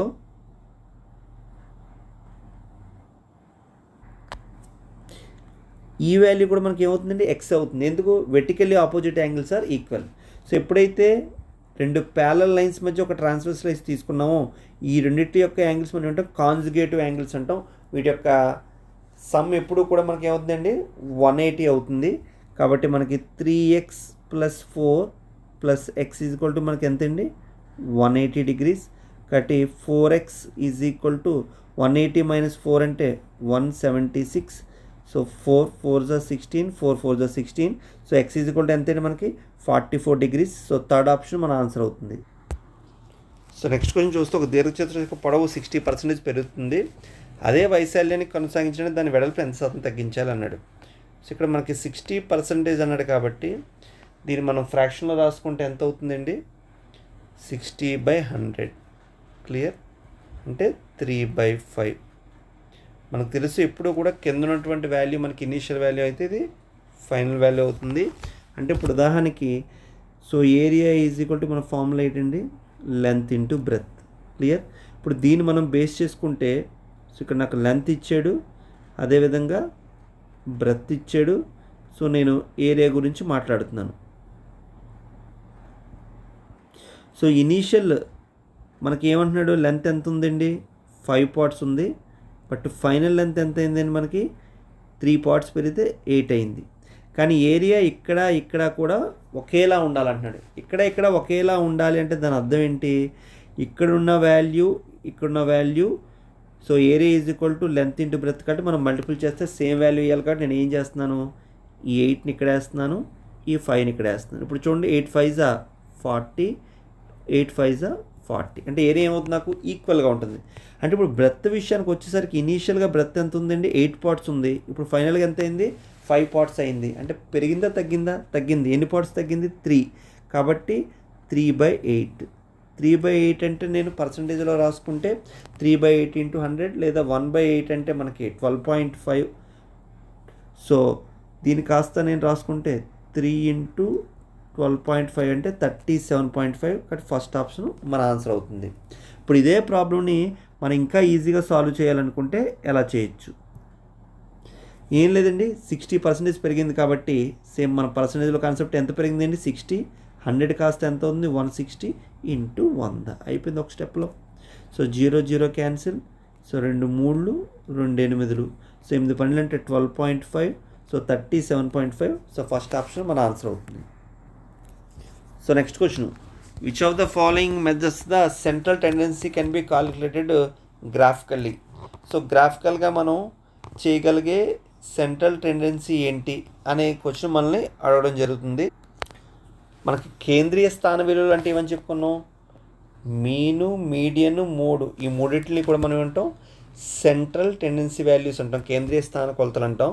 ఇందులో మనం మీన్ తప్ప అటు మీడియన్ కానీ మోడ్ కానీ రెండింటిని కూడా మనం గ్రాఫికల్గా మనం చూసి లెక్కించవచ్చు. కాబట్టి ఆప్షన్ అవుతుంది 4th ఆప్షన్ అవుతుంది. సో నెక్స్ట్ క్వశ్చన్ విషయానికి వచ్చేసరికి మనకి ట్రయాంగిల్ ఏబీసీ ఇచ్చాడు. ఈ ఎంఎన్ అదేవిధంగా బీసీ రెండు కూడా ప్యారల్ లైన్స్ అన్నాడు. ఎంబీసీఎన్ ఈ క్వాడ్రిలేటర్ యొక్క ఏరియా ఇచ్చాడు. ఈ ఏరియా ఎంత అన్నాడండి 130 స్క్వేర్ యూనిట్స్ అన్నాడు. అయితే ఏరియా ఆఫ్ ద ఈ ట్రయాంగిల్ ఏరియా ఎంత అని అంటున్నాడు.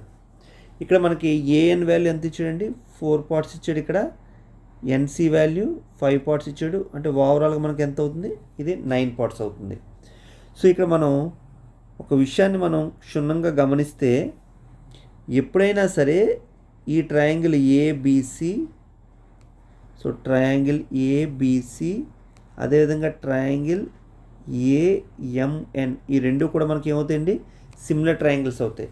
ఎందువల్ల సిమిలర్ ట్రయాంగిల్స్ అవుతాయి, ఇక్కడ యాంగిల్ ఏ అనేది ఈక్వల్గా ఉంటుంది. అదేవిధంగా ఈ రెండు ప్యారల్ లైన్స్ వీటిని ట్రాన్స్వర్స్గా తీసుకుంటే ఈ కరెస్పాండింగ్ యాంగిల్స్ కూడా ఈక్వల్గా ఉంటాయి. కానీ దాని ప్రకారం చూస్తే ఈ రెండు మనకి ఏమవుతాయండి సిమిలర్ ట్రయాంగిల్స్ అవుతాయండి, స్వరూప త్రిభుజాలు అవుతాయి. ఎప్పుడైతే స్వరూప త్రిభుజాలు అవుతాయో వాటి యొక్క వైశాల్యాలు కనపడాలంటే మనకి ఏమవుతుంది, వాటి యొక్క అనురూప భుజాల నిష్పత్తి వాటి యొక్క వైశాల్య నిష్పత్తి అవుతుంది.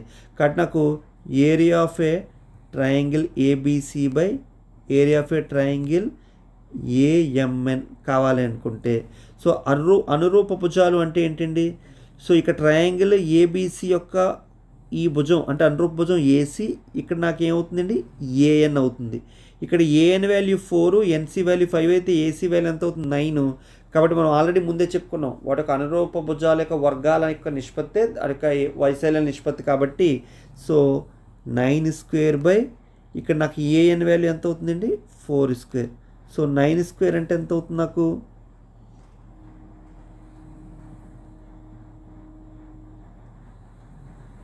81. అదేవిధంగా 4 స్క్వేర్ అంటే ఎంత అవుతుంది నాకు 16. సో వాటి యొక్క వైశాల్య నిష్పత్తి మనకి ఏమవుతుందండి 81:16. ఇప్పుడు దీని ప్రకారం చూస్తే ఈ మొత్తం త్రిభుజం యొక్క వైశాల్యం ఎంత 81 పార్ట్స్ అనుకుంటే అందులో ఈ చిన్న త్రిభుజం యొక్క వైశాల్యం ఎంత అవుతుంది మనకి 16 అవుతుంది. ఈ రిమైనింగ్ ఈ క్వాడ్రిలేటర్ యొక్క వైశాల్యం ఎంత అవుతుంది 65 పార్ట్స్ అవుతుంది. ఎందుకంటే 65 + 16 అంటే 81. కానీ లెక్క ప్రకారం ఈ 65 పార్ట్స్ ఎంత అన్నాడు మనకి 130 స్క్వేర్ సెంటీమీటర్స్ అయితే 16 పార్ట్స్ మనకి ఎంతో కావాలి. కాబట్టి దీన్ని 2తో మల్టిపుల్ చేస్తే 130 అవుతుంది. కాబట్టి 16 2 32. కాబట్టి 32 స్క్వేర్ సెంటీమీటర్స్ అనేది area of a triangle MAN అవుతుంది. కాబట్టి ఫస్ట్ ఆప్షన్ మన ఆన్సర్ అవుతుందండి. సో నెక్స్ట్ క్వశ్చన్ విషయానికి వచ్చేసరికి if the numerator of A fraction increased by 5 and denominator is increased by 2 it becomes equal to 12/13. If the numerator is decreased by 1 and denominator is decreased by 5 it becomes to equal to 1 అన్నాడు. So ఈ question మనం సింపుల్గా options బట్టి వెళ్ళిపోవచ్చు. నేనేం చేస్తానంటే ఇందులో second condition చూసుకుంటున్నాను. ఏమన్నాడండి సెకండ్ కండిషన్లో మనకి ఇచ్చినటువంటి భిన్నంలో లవం 1 తగ్గించాలి, హారం 5 తగ్గిస్తే అది 1కి సమానం అవుతుంది అన్నాడు. సో ఫస్ట్ ఆప్షన్ చూద్దాం. సో లవాన్ని 1 తగ్గించాను అనుకో నాకు ఏమవుతుంది 10, హారాన్ని 5 తగ్గిస్తే ఎంత అవుతుంది 9, అంటే 1కి సమానం అవుతుందా కాదు. సో ఫస్ట్ ఆప్షన్ కాదు. సో సెకండ్ ఆప్షన్ చూద్దాం. సో లవాన్ని 1 తగ్గించమన్నాడు కాబట్టి 7, హారాన్ని 5 తగ్గించమన్నాడు. సో 13లోంచి 5 తీస్తే మనకి ఎంతండి 8, కాబట్టి 1కి సమానం కాదు. ఇది కూడా మన ఆన్సర్ కాదు. సేమ్ అదేవిధంగా థర్డ్ ఆప్షన్కి వెళ్దాం. సో లవాన్ని 1 తగ్గించమన్నాడు కాబట్టి 1, హారాన్ని 5 తగ్గించమన్నాడు 2, సో ఇది కూడా కాదు. సో నెక్స్ట్ దీనికి వెళ్దామండి. సో లవాన్ని 1 తగ్గించమన్నాడు, లవానికి 1 తగ్గిస్తే నాకు ఎంత అవుతుందండి 6, అదేవిధంగా హారాన్ని కూడా 5 తగ్గిస్తే 11 తగ్గిస్తే 6, సో 6/6 అంటే ఎంతండి 1, కాబట్టి నాకు ఏమవుతుందండి ఫోర్త్ ఆప్షన్ ఆన్సర్ అవుతుంది. సింపుల్గా క్వశ్చన్ అర్థం చేసుకుని నేను ఆప్షన్స్ బట్టి సాల్వ్ చేశాను. సో నెక్స్ట్ క్వశ్చన్ విషయానికి వచ్చేసరికి the mean and or average of 12 observation was calculated was 60. It was detected 1 rechecked that the value of 40 was mistakenly copied as 28. What is the correct mean అన్నాడు.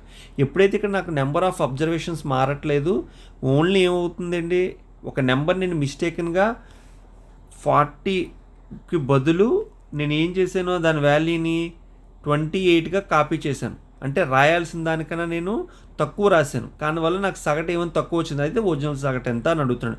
ఎప్పుడైతే number of observations మారలేదో మనకి change should be happen only average. కాబట్టి నేను original average ఎంత అండి 60. Clear. యాక్చువల్గా మనం రాయాల్సిన number ఎంత 40, కానీ రాసిన నెంబర్ ఎంత 28. అంటే రాయాల్సిన దానికన్నా ఎక్కువ రాసాం తక్కువ రాసామా తక్కువ రాసాం, కాబట్టి వచ్చే సగటు కూడా తక్కువగా వస్తుంది. కాబట్టి ఎక్కువ రాస్తే ఎక్కువ వస్తుంది కాబట్టి ప్లస్ చేశాను నేను. క్లియర్. సో ఇప్పుడు 40కి అదేవిధంగా 28కి నా యొక్క డిఫరెన్స్ ఎంత అవుతుందండి 12. సో నెంబర్ ఆఫ్ అబ్జర్వేషన్స్ కూడా 12, కాబట్టి ఆన్సర్ ఎంత అవుతుందండి 60 + 1 అంటే 61. సో ఫస్ట్ ఆప్షన్ మన ఆన్సర్ అవుతుంది.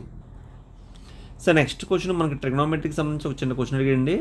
If the length of the shadow of the tower is equal to height of the tower of the point of time, what is the angle of elevation of the sun at the time అని అడుగుతున్నాడు. అంటే ఏం లేదు, ఒక tower తీసుకున్నామండి. ఈ tower దీని యొక్క షాడో ఎక్కడ పడుతుందండి మనకి ఇక గ్రౌండ్ మీద పడుతుంది. ఈ షాడో ఇలా పడింది.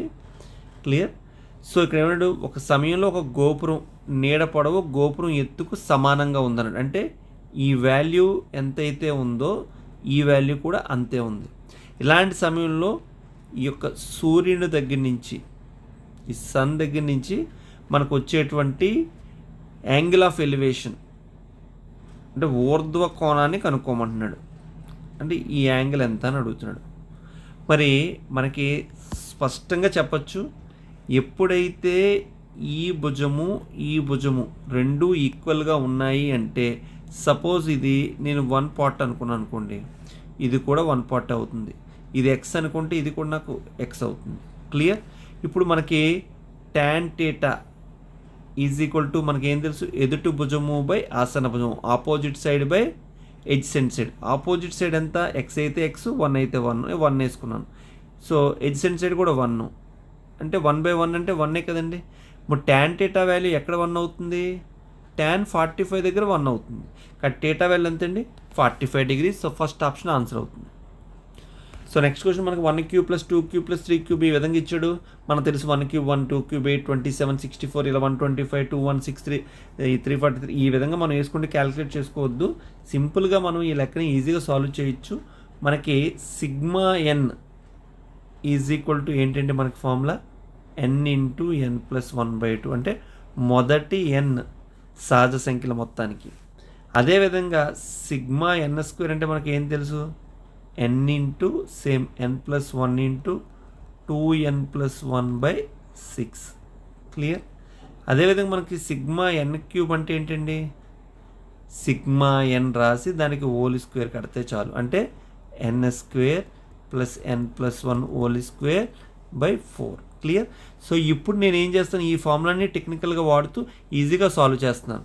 అంటే ఇప్పుడు నాకు 1³ అప్ టు 7 వరకు అంటే some of first 7 natural numbers cube కట్టాలంటే నేను సిగ్మా ఎన్ వాల్యూ కట్టి దానికి స్క్వేర్ కడితే చాలు. సో సిగ్మా ఎన్ వాల్యూ అంటే మనకి ఏం తెలుసు, n/n+1/2. ఎన్ వాల్యూ ఎంతండి 7, కాబట్టి 7/8/2 అంటే ఎంతండి 7 4s 28. కాబట్టి నాకు సిగ్మా ఎన్ క్యూబ్ కావాలి, కాబట్టి సిగ్మా ఎన్ హోల్ స్క్వేర్ అంటే నా ఆన్సర్ ఏమవుతుంది 28 హోల్ స్క్వేర్. కాబట్టి సెకండ్ ఆప్షన్ మన ఆన్సర్ అండి.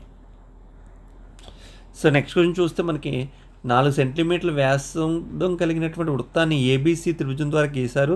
దీని ద్వారా బీడీ మరియు డీసీ విభాగాలు వరుసగా 8 సెంటీమీటర్లు 6 సెంటీమీటర్ పొడవులు ఉంటే తర్వాత ఏబీ మరియు ఏసీ భుజాల యొక్క పొడవులు ఎంత అని అడుగుతున్నాడు. సో ఇక్కడ మనం గమనిస్తే ఇది ఒక సర్కిల్గా తీసుకుంటే ఈ ఏసీ అనేది మనకి ఏమవుతుందండి, ఒక ట్యాంజెంట్, ఒక స్పర్శరేఖ అవుతుంది. అదేవిధంగా ఇది కూడా ఒక స్పర్శరేఖ అవుతుంది ఈ త్రిభుజానికి.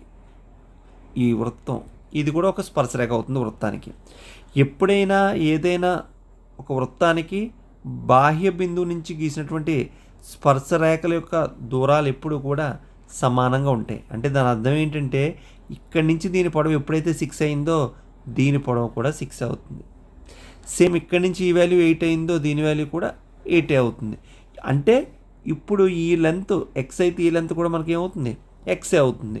సో క్వశ్చన్లో మనకి ఏమడుగుతున్నాడు, ఏబీ లెంత్ అదేవిధంగా ఏసీ లెంత్ అని అడుగుతున్నాడు. ఏబీ లెంత్ ఎంత అంటే మనకి 8 + x, అదేవిధంగా ఏసీ లెంత్ ఏమవుతుంది x + c 6 ఆర్ 6 + x. అంటే ఇప్పుడు మనం ఎక్స్ వాల్యూ కట్టుకుంటే చాలు మనకు ఆన్సర్ వాల్యూ తెలిసిపోతుంది. అయితే ఇప్పుడు జనరల్గా దీన్ని సాల్వ్ చేయాలనుకుంటే మనం కొంచెం లెంతీ క్యాలిక్యులేషన్ చేసుకొని దాని యొక్క పెరిమీటర్ కట్టుకొని ఏరియా కట్టుకొని ఇవన్నీ చేసుకోవాలి. బట్ ఇలాంటి నేను ప్రొసీజర్కి వెళ్ళట్లేదు. మనకి ఎందుకు, మనం రాసే ఎగ్జాము ఆబ్జెక్టివ్ ఎగ్జామ్, ఖచ్చితంగా మనకు ఇచ్చే 4 ఆప్షన్లో ఒకటి మన ఆన్సర్ అవుతుంది. కాబట్టి నేను ఆన్సర్లోకి వెళ్ళిపోతున్నాను. ఇప్పుడు ఫస్ట్ ఆప్షన్ చూద్దాం. ఫస్ట్ ఆప్షన్ ఏమన్నాడండి, ఈ వాల్యూ 10 అయింది. అంటే దాని అర్థం ఏంటి, 8 + x = 10 అయితే ఎక్స్ వాల్యూ ఎంత అవ్వాలి ఇక్కడ 2. ఎప్పుడైతే ఎక్స్ వాల్యూ ఇక్కడ 2 అయిందో ఇక్కడ 6 + 2 ఎంత అవ్వాలి 8. కానీ ఇక్కడ ఆప్షన్ ఎంత ఇచ్చాడు 12. కాబట్టి ఫస్ట్ ఆప్షన్ కాదు. అదేవిధంగా సెకండ్ ఆప్షన్కి వెళ్ళాను. 8 + x = 14 అయితే ఎక్స్ వాల్యూ ఎంత అవుతుందండి, నాకు 6 అవుతుంది. ఎప్పుడైతే ఎక్స్ వాల్యూ 6 అయిందో నాకు 6 + 6 ఎంత అండి 12. కానీ ఇక్కడ ఎంత ఉంది 10. అంటే ఇది కూడా నా ఆప్షన్ కాదు. ఇప్పుడు నేను థర్డ్ ఆప్షన్కి వెళ్ళాను. 15 ఇచ్చాడు. అంటే 8 + x = 15 అయితే x = ఎంత అండి 7. ఎప్పుడైతే ఎక్స్ వాల్యూ 7 అయిందో 6 + 7 ఎంత 13. ఇక్కడ 13 ఉంది కదా. కాబట్టి థర్డ్ ఆప్షనే మన ఆన్సర్. ఈజీగా సాల్వ్ చేసుకోవచ్చు. సో నెక్స్ట్ క్వశ్చన్ విషయానికి వచ్చేసరికి which of the following is a rational number is expressed as a terminating decimal. అంటే టెర్మినేటింగ్ డెసిమల్స్ అంటే ఏంటి అంటే అంతమయ్యేది లేదా అంతం కానిది. వీటి గురించి మనం మాట్లాడుకోవాలి.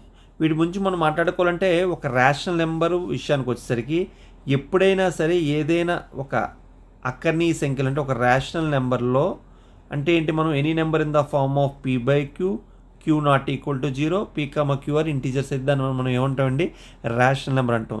ఈ యొక్క రేషనల్ నెంబర్ మనం తీసుకున్నప్పుడు దీని యొక్క డినామినేటర్ అంటే హారంలో ఎప్పుడూ కూడా మనకి 2 అదేవిధంగా 5 వీటి యొక్క గుణిజాలకు సంబంధించిన సంఖ్య ఉంటే ఖచ్చితంగా అది ఏమవుతుంది, మనకి అంతం అయ్యే సంఖ్య అవుతుంది. అంటే దాని ఎగ్జాంపుల్ చెప్తాను.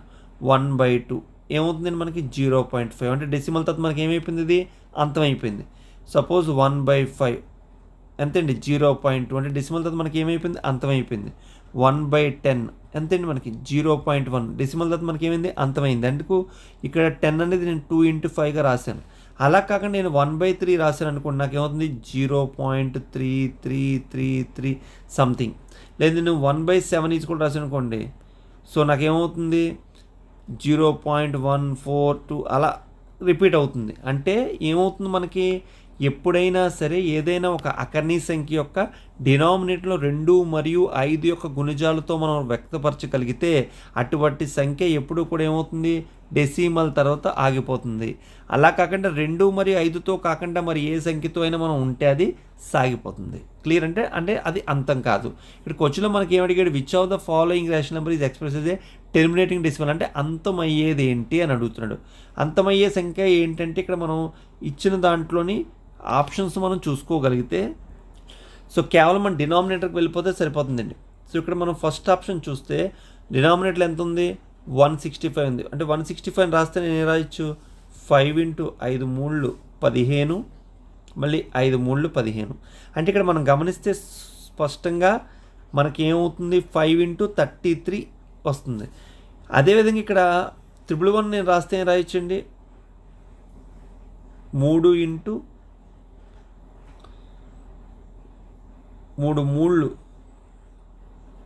9 అదేవిధంగా 37 అంటే 37 3 నాకేమవుతుంది.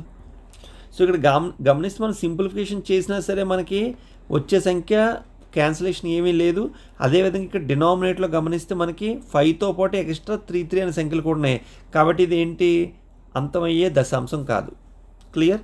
సో నెక్స్ట్ వన్ చూద్దాం. ఇక్కడ మనకి ఏమని ఇచ్చాడు 75 ఇచ్చాడు. 75 మనం రాస్తే ఏం రాయొచ్చండి 25×3. క్లియర్. అంటే ఇక్కడ 5తో ఉంది, ఎక్స్ట్రాగా ఉంది 3 ఉంది. మరి ఈ 3తో పోయే సంఖ్యలు ఇక్కడ పైన ఏమైనా ఉందో లేదో చూద్దాం. ఇక్కడ చూస్తే 351 మనం క్యాన్సిలేషన్ చేసుకోగలిగితే ఇప్పుడు సెకండ్ ఆప్షన్ విషయానికి వచ్చేసరికి 351 మనకి 75. సో 25 3 25 ఇక్కడ 3 1 3 3 17. క్లియర్. అంటే ఇక్కడ మనకి స్పష్టంగా ఏమవుతుంది చివరికి మనం క్యాన్సిల్ చేసుకుని 117/25. అంటే డినామినేటర్లో ఓన్లీ 5కి సంబంధించినటువంటి సంఖ్య మాత్రం ఉంది. మనకు స్పష్టంగా తెలుసు 2 మరియు 5తో ఉంటే అది ఏమవుతుంది టెర్మినేటింగ్ డెసిమల్ అవుతుంది. కాబట్టి మన answer second option. So next question విషయానికి వచ్చేసరికి ఈ క్రిందిటువంటి ఇచ్చిన భుజాల కొలతతో ఏట్లతో మన త్రిభుజాన్ని నిర్మించలేమో అని అడుగుతున్నాడు. మనకి త్రిభుజానికి సంబంధించి ఒక కండిషన్ ఉంటుందండి. సపోజ్ నేను ఏబిసి అని ఒక త్రిభుజాన్ని తీసుకుంటే ఎప్పుడైనా సరే ఒక త్రిభుజంలో 2 భుజాల మొత్తం 3వ భుజం కన్నా ఎక్కువగా ఉంటుంది. 2 భుజాల మధ్య భేదం 3వ భుజం కన్నా తక్కువగా ఉంటుంది. క్లియర్. ఇప్పుడు ఆ కాన్సెప్ట్ని బేస్ చేసుకొని మనం సాల్వ్ చేసుకోవచ్చు. ఇక్కడ ఇచ్చినటువంటి ఆప్షన్స్లో మనం అబ్జర్వ్ చేస్తే 4 5 7 3 5 5 3 3 6 ఇలా ఇచ్చాడు. ఇప్పుడు ఇందులో ఏదైనా సమానంగా ఉండే భుజాల కొలతలు చూద్దాం. ఇప్పుడు ఇక్కడ నాకు ఏమి ఇచ్చాడు 3 5 5. ఈ 2 భుజాల భేదం ఎంత అవుతుందండి 0. 0 అనేది 3 కన్నా తక్కువ. ఓకే. మనకేం కావాలి 2 భుజాలు మొత్తం 3వ భుజం కన్నా తక్కువ ఉండాలి. 2 భుజాలు మొత్తం 3వ భుజం కన్నా ఎక్కువ ఉండాలి. కాబట్టి దీంతో ఏర్పాటు చేయొచ్చు. ఇప్పుడు థర్డ్ ఆప్షన్ చూద్దాం. 3 - 3 ఎంతండి 0. 2 భుజాల భేదం 3వ భుజం కన్నా తక్కువ. Yes correct. అదేవిధంగా 2 భుజాల మొత్తం 3వ భుజం కన్నా ఎక్కువ ఉండాలి. ఇప్పుడు 3 + 3 ఎంత అవుతుందండి 6. కానీ 3వ భుజం కూడా ఏమవుతుంది 6ఏ. నేనేం చెప్పాను ఎక్కువ ఉండాలి తప్ప ఈక్వల్గా ఉండకూడదు. కాబట్టి మన ఆప్షన్ ఏంటి థర్డ్ వన్. సో 3 3 6 అనే భుజాల కొలతలతో మనం త్రిభుజాన్ని నిర్మించలేము. సో నెక్స్ట్ క్వశ్చన్ విషయానికి వచ్చేసరికి 3 సంఖ్యలు మొత్తం 104 ఇచ్చండి. మొదటి సంఖ్యకు రెండవ సంఖ్యకి ఉన్న నిష్పత్తి ఏదో 3:4. రెండవ సంఖ్య మూడో సంఖ్య నిష్పత్తి 2:3. అయితే రెండవ సంఖ్య ఎంత అని అడుగుతున్నాడు. అంటే ఇప్పుడు దానికి 3 సంఖ్యల యొక్క నిష్పత్తి మనకు కావాలి. ఇక్కడ A:B ఎంత ఇచ్చాడండి 3:4 ఇచ్చాడు. అదేవిధంగా B:C ఎంత ఇచ్చాడండి మనకి 2:3 ఇచ్చాడు. Clear. First number, second number, third number. ఇప్పుడు నాకు A:B:C కావాలంటే మనం ఏమీ లేదు, ఇక్కడ ఏ సంఖ్యతో అయితే ఎండ్ అయిందో అదే సంఖ్య రాసుకోవాలి. ఇక్కడ ఏ సంఖ్యతో ఎండ్ అయిందో అదే సంఖ్య రాసుకున్నాను. కాబట్టి 2 3 6, 2 4 8, 3 4 12 ఇట్లా మల్టిపుల్ చేయడమే. దీని లిస్ట్ ఫామ్లో రాసుకుంటే నిష్పత్తిని 2 3, 2 4, 2 6. క్లియర్. అంటే మనకి A:B:C ఎంత వచ్చిందండి 3:4:6 వచ్చింది. ఈ 3 సంఖ్యలు మొత్తం ఎంత అన్నాడు మన లెక్క ప్రకారం 104 అన్నాడు. సో 6 + 4 10, 10 + 3 13. అంటే 13 పార్ట్స్ ఎంత అన్నాడు 104 అన్నాడు. అప్పుడు మనకి 1 పార్ట్ ఎంత అవుతుందండి 8. ఎప్పుడైతే 1 పార్ట్ అయిందో మనకి రెండో సంఖ్య అన్నాడు. రెండో సంఖ్య ఎంత 4 పార్ట్స్ 4 8 32. కాబట్టి సెకండ్ ఆప్షన్ మన ఆన్సర్ అవుతుంది. సో నెక్స్ట్ క్వశ్చన్ విషయానికి వచ్చేసరికి ఇచ్చిన డేటాలో నుంచి 35ని తొలగించబడితే అప్పుడు మధ్యస్థ విలువ ఎంత అవుతుంది అని అన్నాడు. అంటే మధ్యగత వాల్యూ ఏమవుతుంది అని అడుగుతున్నాడు. గతంతో పోలిస్తే ఎంత పెరుగుతుంది అని అడుగుతున్నాడు. సో ఫస్ట్ మనం ఆరోహణ లేదా అవరోహణ క్రమంలో రాసుకోవాలి. డేటా అనేది అలాగే ఉంది. ఫస్ట్ ఇచ్చిన డేటా యొక్క నేను మధ్యగతాన్ని కడుతున్నాను. సో ఇక్కడ 3 వాల్యూస్, ఇక్కడ 3 వాల్యూస్ ఉన్నాయి. అంటే మిడిల్లో మనకి ఎన్ని ఉన్నాయి 2 వాల్యూస్ ఉన్నాయి. ఎప్పుడైతే మిడిల్లో మనకి ఇచ్చిన నెంబర్ ఆఫ్ అబ్జర్వేషన్స్ ఈవెన్ అయితే మిడిల్లో రెండు వాల్యూస్ యొక్క యావరేజ్ మన యొక్క మీడియన్ కాబట్టి 36, 37 యొక్క యావరేజ్ నాకు ఏమవుతుందండి 36.5. క్లియర్. నెక్స్ట్ అంటే మనకి ఫస్ట్ డేటా యొక్క యావరేజ్ ఎంత అవుతుందండి 36.5. నెక్స్ట్ మనకి ఏమంటున్నాడు, ఇచ్చిన డేటాల నుంచి 35ని తొలగించమన్నాడు. అంటే నేను 35 అనే నెంబర్ని రిమూవ్ చేయమన్నాడు. సో ఈ నెంబర్ నేను రిమూవ్ చేస్తాను. ఎప్పుడైతే రిమూవ్ చేసాను ఇప్పుడు మధ్యగతం కావాలి. ఇప్పుడు మధ్యగతం కావాలంటే నాకు ఏమవుతుంది, ఎన్ వాల్యూ అనేది ఎప్పుడైతే నాకు ఆడ్ అయిందో మిడిల్ వాల్యూ నాకు యావరేజ్ మీడియన్ అవుతుంది. కాబట్టి నా యొక్క మిడిల్ వాల్యూ ఎంత అండి 37. కాబట్టి ప్రజెంట్ యొక్క మీడియన్ అంతా 37. ఇప్పుడు గతంతో పోలిస్తే ఇప్పుడు మీడియన్ అనేది పెరుగుతుంది. ఎంత పెరుగుతుందండి 0.5 పెరుగుతుంది. కాబట్టి 4th ఆప్షన్ మన ఆన్సర్ అవుతుంది. సో నెక్స్ట్ క్వశ్చన్ ఏమడుతుందంటే the wheel of motor cycle is of radius 35 centimeters అన్నాడు. సో మనకి రేడియస్ ఇచ్చాడండి 35 centimeters. The number of revolutions per minute as to the wheel make to keep a speed of 66 km/h will be అని అడుగుతున్నాడు. అంటే ఒక motor చక్రం యొక్క వ్యాసార్థం ఇచ్చాడు మనకి 35 సెంటీమీటర్స్ అని. అది గంటకి 66 కిలోమీటర్ల వేగంలో ఉండేలాగా ఉంటే నిమిషానికి ఎన్నిసార్లు చక్రం తిరుగుతుంది అని అడుగుతున్నాడు. మనకు ఆల్రెడీ ముందు ప్రాబ్లం చేసినట్టు చెప్పాను. సో డిస్టెన్సు అదేవిధంగా రేడియస్ నెంబర్ ఆఫ్ రెవల్యూషన్స్ ఇస్తే distance is equal to number of revolutions into perimeter అంటే 2πr.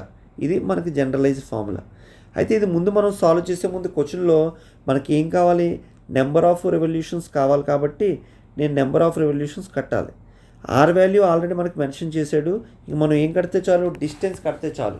కానీ మన క్వశ్చన్లో ఎంతకు అడిగాడు, నిమిషానికి అడిగాడు. కాబట్టి ఇప్పుడు నిమిషానికి ఎంత డిస్టెన్స్ అనేది ట్రావెల్ చేస్తుందో మనం ఫైండ్ చేస్తే మనం ఈజీగా ఆ ప్రాబ్లం మనం సాల్వ్ చేసుకునే అవకాశం ఉంటుంది. ఇప్పుడు ఇక్కడ చూద్దాం. సో ఇప్పుడు మనకి క్వశ్చన్లో వాడు స్పష్టంగా చెప్పాడు గంటకి 66 కిలోమీటర్ల దూరంతో ప్రయాణిస్తుంది. అంటే అర్థం ఏంటి, 1 అవర్ అంటే 60 మినిట్స్లో అది ట్రావెల్ చేసే డిస్టెన్స్ ఎంతండి 66 కిలోమీటర్స్. కానీ మనకేం కావాలి, 1 మినిట్లో ఎంత డిస్టెన్స్ ట్రావెల్ చేస్తుందో మనకు కావాలి. 1 మినిట్లో ఎంత డిస్టెన్స్ ట్రావెల్ చేయాలంటే డైరెక్ట్లీ ప్రపోర్షనల్. కాబట్టి 6 10 6 11 కాబట్టి 1 మినిట్ ఈజ్ ఈక్వల్ టు మనకి ఏమవుతుందండి 11/10 అంటే 1.1 కిలోమీటర్. క్లియర్. అంటే ఇది ట్రావెల్ చేసే డిస్టెన్స్ ఎంత మనకి 1.1 కిలోమీటర్ వస్తుంది. సో ఇప్పుడు మనకి నెంబర్ ఆఫ్ రెవల్యూషన్ కావాలి. కాబట్టి ఈ ఫార్ములాలో నేను సబ్స్టిట్యూట్ చేస్తే distance is equal to 1.1 kilometer. కానీ రేడియస్ ఎందులో ఇచ్చాడు, మనకు సెంటీమీటర్లో ఇచ్చాడు. కాబట్టి కిలోమీటర్లు మనం సెంటీమీటర్లో మార్చాలి. కాబట్టి 1.1 ఇంటూ 1 కిలోమీటర్కి 1000 మీటరు, 1 మీటర్కి 100 సెంటీమీటరు. కాబట్టి 1000 into 100. So number of revolutions n into 2 into 22/7 into r. ఇక్కడ మనకి ఆర్ వాల్యూ ఎంత ఇచ్చాడు, మనకి 35 ఇచ్చాడు. కాబట్టి నేను ఆర్ వాల్యూ ఇక్కడ 35 సబ్స్టిట్యూట్ చేసేస్తున్నాను. 7 1 7 5. క్లియర్. ఇంకా నాకు ఎన్ వాల్యూ కావాలి. కానీ ఇక్కడ ఒక డెసిమల్ తీస్తే ఇక్కడ డెసిమల్కి ఒక జీరోకి పోతుంది. కాబట్టి ఇంకా నాకు ఏమవుతుంది, ఇది 11 into 1000 into 10 is equal to ఇక్కడ నాకు ఉంది 22 2s 2 5 10 n ఇంటూ 10 ఇంటూ 22. ఇక్కడ 10కి cancel, 11 1s 11 2s. So 500 times పోతుంది. కాబట్టి సో నెంబర్ ఆఫ్ రెవల్యూషన్స్ ఏమవుతుంది మనకు 500 రెవల్యూషన్స్ అవుతుంది. So option 3rd one. So next question విషయానికి వచ్చేసరికి మనకు డయాగ్రామ్ ఇచ్చాడు. ఇక్కడ యాంగిల్ ఓబీసీ ఎంత 45 డిగ్రీస్, అదేవిధంగా యాంగిల్ ఓఏసీ 30 డిగ్రీస్ ఇచ్చాడు. అయితే నాకు యాంగిల్ ఏఓబి అంటే ఈ యాంగిల్ ఎంత వాల్యూ ఉంటుందో మనల్ని ఫైండ్ చేయమని అడుగుతున్నాడు. చాలా సింపుల్ అండి. ఇక్కడ మనం గమనిస్తే ఇదేమవుతుంది రేడియస్, ఇది కూడా రేడియస్ అవుతుంది.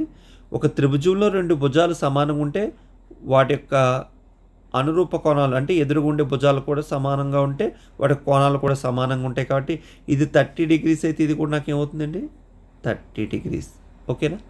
సేమ్ అదేవిధంగా ఇక్కడ ఈ త్రిభుజాన్ని చూసుకుంటే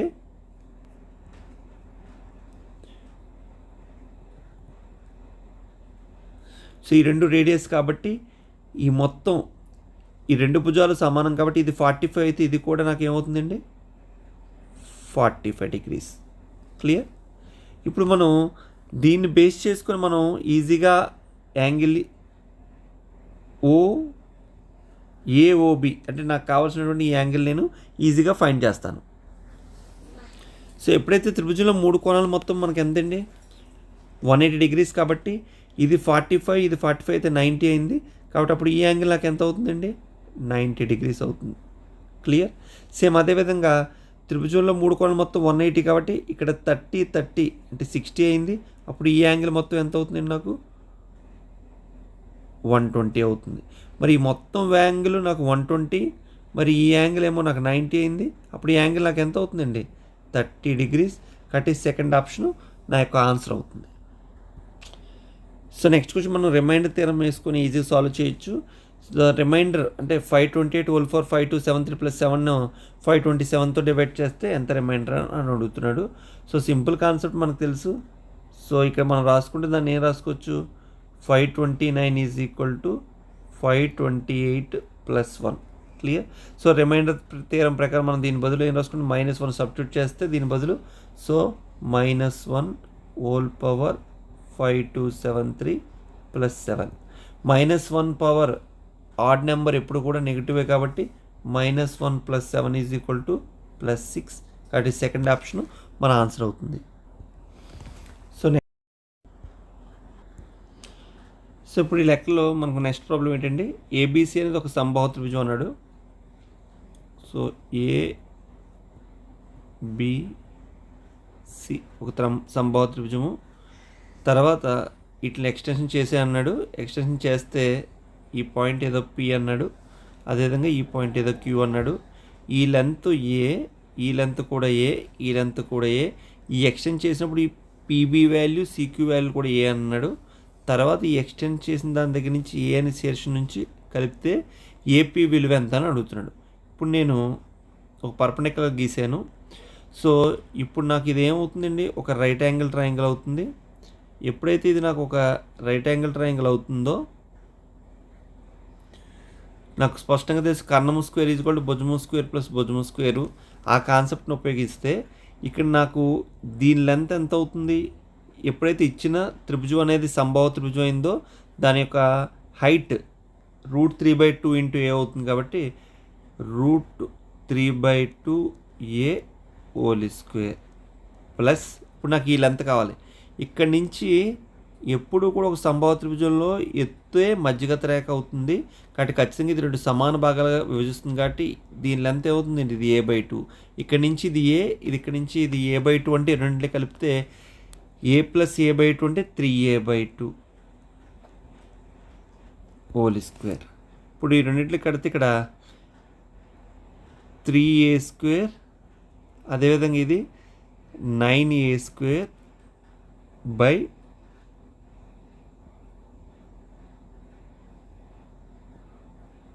4. క్లియర్? ఇప్పుడు నాకు ఈ వాల్యూ 9 + 3 అంటే 12a²/4. సో 12a²/4 అంటే 4 3s కానీ మనకి కావాల్సింది కర్ణము స్క్వేర్ ఈజ్ కూడా వచ్చింది కాబట్టి దానికి స్క్వేర్ రూట్ వాల్యూ కాబట్టి √3 ఇంటూ ఏ కాబట్టి 4th ఆప్షన్ మన ఆన్సర్ అవుతుంది. సో నెక్స్ట్ క్వశ్చన్లో ఏమంటారంటే the hour hand of a clock is 8 centimeters long the area swept by it between 8 to 11 hours 11 AM is అని అడుగుతున్నాడు. అంటే మనకి క్లాక్ ఎప్పుడు ఏముంటుంది ఒక సర్క్యులర్ ఫామ్లో ఉంటుంది. సో ఇది అవర్ హ్యాండ్ అంటున్నాడు. సో ఇది ఈ విధంగా రొటేట్ అయినప్పుడు సో 8 to 11 వచ్చేటప్పుడు ఎంత ప్రాంతం మనకు ఆక్యుపై చేస్తుంది అని అడుగుతున్నాడు. ఇప్పుడు సాధారణంగా మనకి క్లాక్ ఇక్కడ మనం ఈ విధంగా తీసుకుంటే 6 7 8 ఇక్కడ మనకి 8 o'clock ఉంటుంది జనరల్గా ఇక్కడ 11 ఉంటుంది. సో ఈ యొక్క ఏరియా కావాలి. ఈ యొక్క ఏరియా కావాలంటే ఇది నథింగ్ బట్ ఏంటండి ఒక సెక్టర్ అంటే ఏరియా ఆఫ్ ద సెక్టర్ కడితే మనకి ఆ వాల్యూని మనం ఈజీగా ఫైండ్ చేయొచ్చు. సో మనకి క్వశ్చన్లో స్పష్టంగా చెప్పాడు అవర్ హ్యాండ్ లెంత్ ఎంత అన్నాడు 8 centimeters అంటే మనకి ఏమొచ్చినట్టు రేడియస్ ఇచ్చినట్టు. What is the area of a sector? Area of a sector is equal to θ/360 degrees into πr². Clear.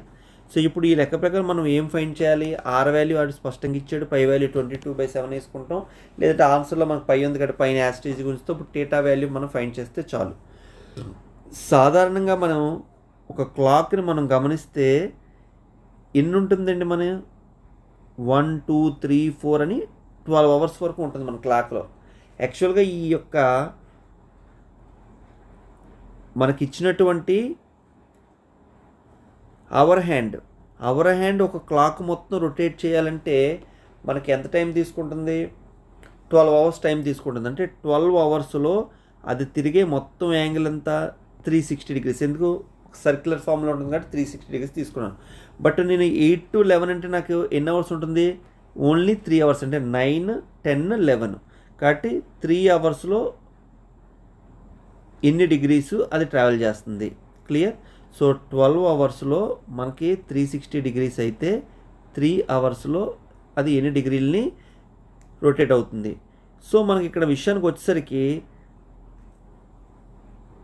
3 4 so 90 degrees. అంటే టీటా వాల్యూ ఎంత వచ్చింది? 90. సో టీటా వాల్యూ నేను ఎప్పుడైతే 90 ఇక్కడ సబ్స్టిట్యూట్ చేసానో ఎన్ని టైమ్స్ పోతుంది? ఇది 4 టైమ్స్ పోతుంది. So 1/4 into pi into r value ఎంత? నాకు 8 కాబట్టి 8 into 8. సో 4 2s, సో 2 8 16 కాబట్టి 16 పై sin² కాబట్టి 4th ఆప్షన్ మన ఆన్సర్ అవుతుంది. సో నెక్స్ట్ వన్ చూద్దామండి.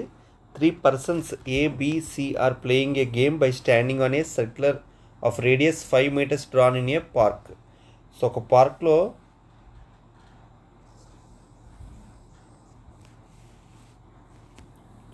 సో ఈ పార్క్ యొక్క రేడియస్ ఎంత అన్నాడండి? 5 meters రేడియస్ అన్నాడు. Next throws A ball A to B and B to C and C to A. అంటే ఒక బాల్ని ఏ నుంచి బీకి, బి నుంచి ఏకి డ్రా చేస్తున్నారన్నారు, త్రో చేస్తున్నారు అన్నారు. సో నేను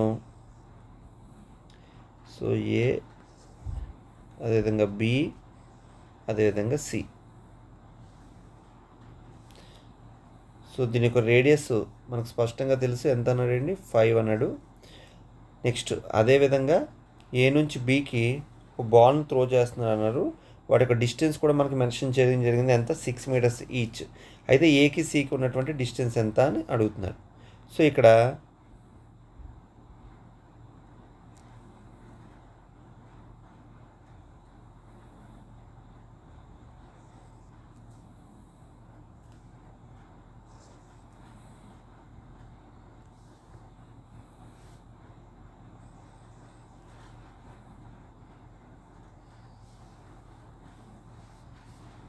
ఏ నుంచి సికి డిస్టెన్స్ ఎంత అని అడుగుతున్నాను.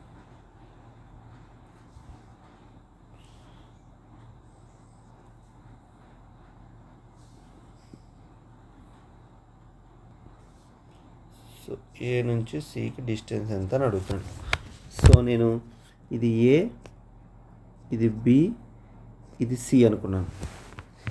ఇప్పుడు నాకు ఏసీ అనేది ఒక కార్డ్ అనుకుంటే ఈ కార్డ్లో ఈ యొక్క రేడియస్ అనేది 90 డిగ్రీస్ అనే యాంగిల్ చేస్తే ఖచ్చితంగా ఇది 2 ఈక్వల్ పార్ట్స్గా డివైడ్ అవుతుంది. సో దీన్ని ఏదో నేను డి అనుకున్నాను. ఇప్పుడు నాకు ఏసీ వాల్యూ కావాలంటే ఏడి అండ్ డీసీ వాల్యూ రెండు సమానమే కాబట్టి నేను ఏదో ఒక ఏడి వాల్యూ ఫైండ్ చేసి దాన్ని డబుల్ చేస్తే వచ్చేదే నా యొక్క ఆన్సర్. క్లియర్. ఇప్పుడు నేను ఏం చేస్తున్నానండి? ఏడి వాల్యూను ఫైండ్ చేయడం కోసం నాకు ఉన్నటువంటి ఇచ్చినటువంటి డేటాను ఉపయోగించి ఏ విధంగా సాల్వ్ చేస్తున్నాను. ఇప్పుడు నాకు ఏబీ ఇచ్చాడు. ఎంత ఇచ్చాడు? ఇక్కడ ఏబీ 6 ఇచ్చాడు. అదేవిధంగా ఇది ఓ అనుకున్నాను. దీని యొక్క రేడియస్ 5 అని ఇచ్చాడు. ఇప్పుడు మనకి ఏం కావాలి? ఏడీ వాల్యూ మనం ఫైండ్ చేయాలి. ఇప్పుడు మనం ఏడీ వాల్యూ ఫైండ్ చేయాలంటే మనకి ఇచ్చిన డేటా బట్టి ఫైండ్ చేయడానికి మనకి ఏ విధమైన ఆస్కారం లేదు. ఎందుకంటే నాకు ఈ లెంత్ తెలియదు, ఈ లెంత్ తెలియదు. అంటే నాకు తెలియని విషయాలు రెండు ఉన్నాయి. అందుకే నేను ఏం చేస్తున్నానంటే ఓ నుంచి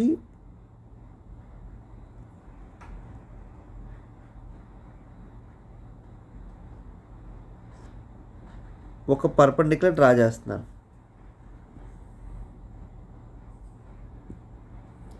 నేను ఓ నుంచి ఒక పర్పెండిక్యులర్ని డ్రా చేస్తున్నాను. నేను డ్రా చేసినటువంటి ఈ పర్పెండిక్యులర్లో ఏబి అనేది ఒక జా కాబట్టి ఖచ్చితంగా ఈ పర్పెండిక్యులర్ దీన్ని 2 ఈక్వల్ పార్ట్స్గా డివైడ్ చేస్తుంది. ఎప్పుడైతే 2 ఈక్వల్ పార్ట్స్గా డివైడ్ చేస్తుందో ఈ మొత్తం లెంత్ 6 కాబట్టి ఈ లెంత్ నాకు ఎంత అవుతుందండి 3 అవుతుంది. ఇప్పుడు ఓఏ లెంత్ ఎంత అవుతుంది నాకు 5 అవుతుంది.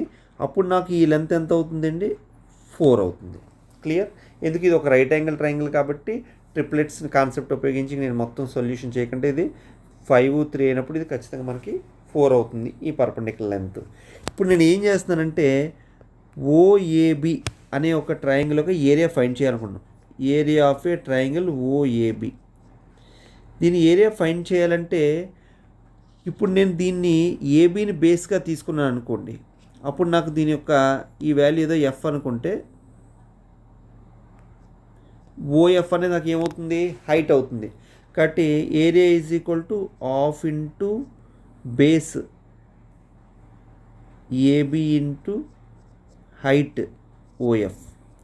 అదేవిధంగా నాకు ఇంకొక విధంగా నాకు area of a triangle O A B కావాలనుకున్నప్పుడు సపోజ్ నేను ఓబీని బేస్గా అనుకున్నాను అనుకోండి, నాకు ఏడి ఏమవుతుంది లెంత్ అవుతుంది. ఎందుకు ఇది పర్పెండిక్యులర్ కాబట్టి. సో అదే మాటలో దీన్ని ఇంకో area is equal to what the base OB, what the height AD. Clear? ఇప్పుడు నేను ఈ రెండింటిని ఈక్వల్ కాబట్టి హాఫ్కి క్యాన్సిల్ చేసుకున్నాను. నాకు ఏబీ వాల్యూ ఇచ్చిన దాంట్లో ఏబీ వాల్యూ నాకు తెలుసు ఎంతండి. ఏబీ వాల్యూ ఎంత ఇచ్చాడు వాడు 6 ఇచ్చారు. అదేవిధంగా ఓఎఫ్ వాల్యూ ఇందాక మనం ఫైండ్ చేసాం ఎంతండి 4. 6 × 4 24. అదేవిధంగా ఇక్కడ విషయానికి వచ్చేసరికి ఓబీ వాల్యూ మనకి స్పష్టంగా తెలుసు, దాని యొక్క రేడియస్ ఎంతండి మనకి 5. ఏడీ వాల్యూ మనకు తెలియదు, అదే మనకు కావాల్సిన వాల్యూ ఏడీ వేసుకున్నాను. క్లియర్? ఇప్పుడు నాకు ఏడీ కావాలంటే 6 4s are 24/5 కాబట్టి ఏడీ ఈజ్ ఈక్వల్ టు 24/5 అంటే అంతే నాకు 4.8. ఎప్పుడైతే నాకు ఏడీ వాల్యూ 4.8 వచ్చిందో మనం ఏం చెప్పుకున్నాండి ఆన్సరు 2 × ఏడీఏ మన యొక్క ఏ మరియు సిల మధ్య డిస్టెన్స్ అవుతుంది కాబట్టి 4.8 × 2 అంటే 9.6. సో ఫస్ట్ ఆప్షన్ మనకి ఆన్సర్ అవుతుంది. సో నెక్స్ట్ వన్ చూడండి. The median of an equilateral triangle is 8√3 cm. What is the area of the triangle అన్నాడు. మనం ఎప్పుడైతే ఒక ఈక్వలేట్ ట్రయాంగిల్ తీసుకున్నామో మీడియన్ అన్నా హైట్ అన్నా ఒకటే. ఎందుకంటే ఒక ఈక్వలేటరల్ ట్రయాంగిల్లో మీడియనే హైట్ అవుతుంది, హైటే మీడియన్ అవుతుంది. కాబట్టి మనకి ఎప్పుడైతే మీడియన్ ఇచ్చాడో మనకి ఏమి ఇచ్చినట్టండి హైట్. సో సపోజ్ ఒక ఈక్వలేట్ ట్రయాంగిల్ యొక్క సైడ్ ఏ అయితే what is the height √3/2 × a. Clear? ఇప్పుడు దాన్ని బేస్ చేసుకుంటే మనకి ఈ మీడియన్ లెంత్ ఎంత ఇచ్చాడండి 8√3 ఇచ్చాడు. కాబట్టి √3 cancel. So a is equal to ఎంత వస్తుందండి మనకి 16. ఎప్పుడైతే మనకి సైడ్ వాల్యూ తెలిసిందో what the area of the triangle, area of a equilateral triangle is equal to √3/4 × a². కాబట్టి 16 × 16. క్లియర్? సో దీన్ని 8 ఇలా కట్ చేస్తాం క్యాలిక్యులేషన్ కోసం అంతేనండి. 864 కట్ 64√3. సో సెకండ్ ఆప్షన్ మన ఆన్సర్ అవుతుంది. సో నెక్స్ట్ చిన్న డేటా ఇంటర్ప్రిటేషన్ టైప్లో మనకి పై చార్ట్ ఒకటి ఇవ్వడం జరిగింది. If the total amount spent on a cricket and hockey together so 35 lakhs, the total amount spent on sports అని అడుగుతున్నాడు. సో సింపుల్ కాన్సెప్ట్ మనకి ఎప్పుడైతే పై చార్ట్లో ఇచ్చాడో the sum of all angles ఖచ్చితంగా మనకి 360 degrees అవుతుంది. సో ఇక్కడ మనకి ఏమైనా ఇచ్చాడండి spent on cricket and hockey. So cricket అంటే ఎక్కడుంది మనకి ఇక్కడ ఉంది, అదేవిధంగా హాకీ ఎక్కడుంది ఇక్కడ ఉంది. కాబట్టి 90 + 85 మనకి ఎంత అవుతుంది 175. అంటే 175 degrees లెక్క ప్రకారం మనకి ఎంత ఇచ్చాడండి 35 lakhs ఇచ్చాడు. నెక్స్ట్ మన ఏమడుగుతున్నాడు స్పెంట్ ఆన్ స్పోర్ట్స్ ఎంత అని అడుగుతున్నాడు. ఓవరాల్గా స్పోర్ట్స్ మీద స్పెండ్ చేసినటువంటి అమౌంట్ ఎంత అని. సో ఓవరాల్గా మనకి అన్ని స్పోర్ట్స్ కలిపి అంటే మనకి ఎంత అవుతుందండి ఇది all angle in a circle. So 360 degrees ఎంత అవుతుంది. సో మనం క్యాలిక్యులేషన్ చేసుకున్నప్పుడు సో ఈ 175 35లో మనకి 5 times పోతుంది. ఇంకా మనం క్యాన్సిలేషన్ చేసుకుంటే 5 ఏళ్ళు 35, 5 2 10 కాబట్టి 7200 అని కాబట్టి 72 lakhs అనేది మన ఆన్సర్ అవుతుందండి. సో ఈ విధంగా మనం ఏపీపీఎస్సి ఈ ఫారెస్ట్ స్క్రీనింగ్ టెస్ట్లో ఇచ్చినటువంటి క్వశ్చన్స్ మనం సాల్వ్ చేసుకోవడం జరిగింది. Thank you for watching my videos అండి. ఖచ్చితంగా మీ సపోర్ట్ ఖచ్చితంగా ఉండాలి. మీ సపోర్ట్ ఉంటే ఇంకా మరిన్ని వీడియోస్లో ఇంకా మీకు ఎగ్జామినేషన్లో ఉపయోగపడే ట్రిక్స్తో నెక్స్ట్ క్లాస్లో కలుద్దాం. Thank you.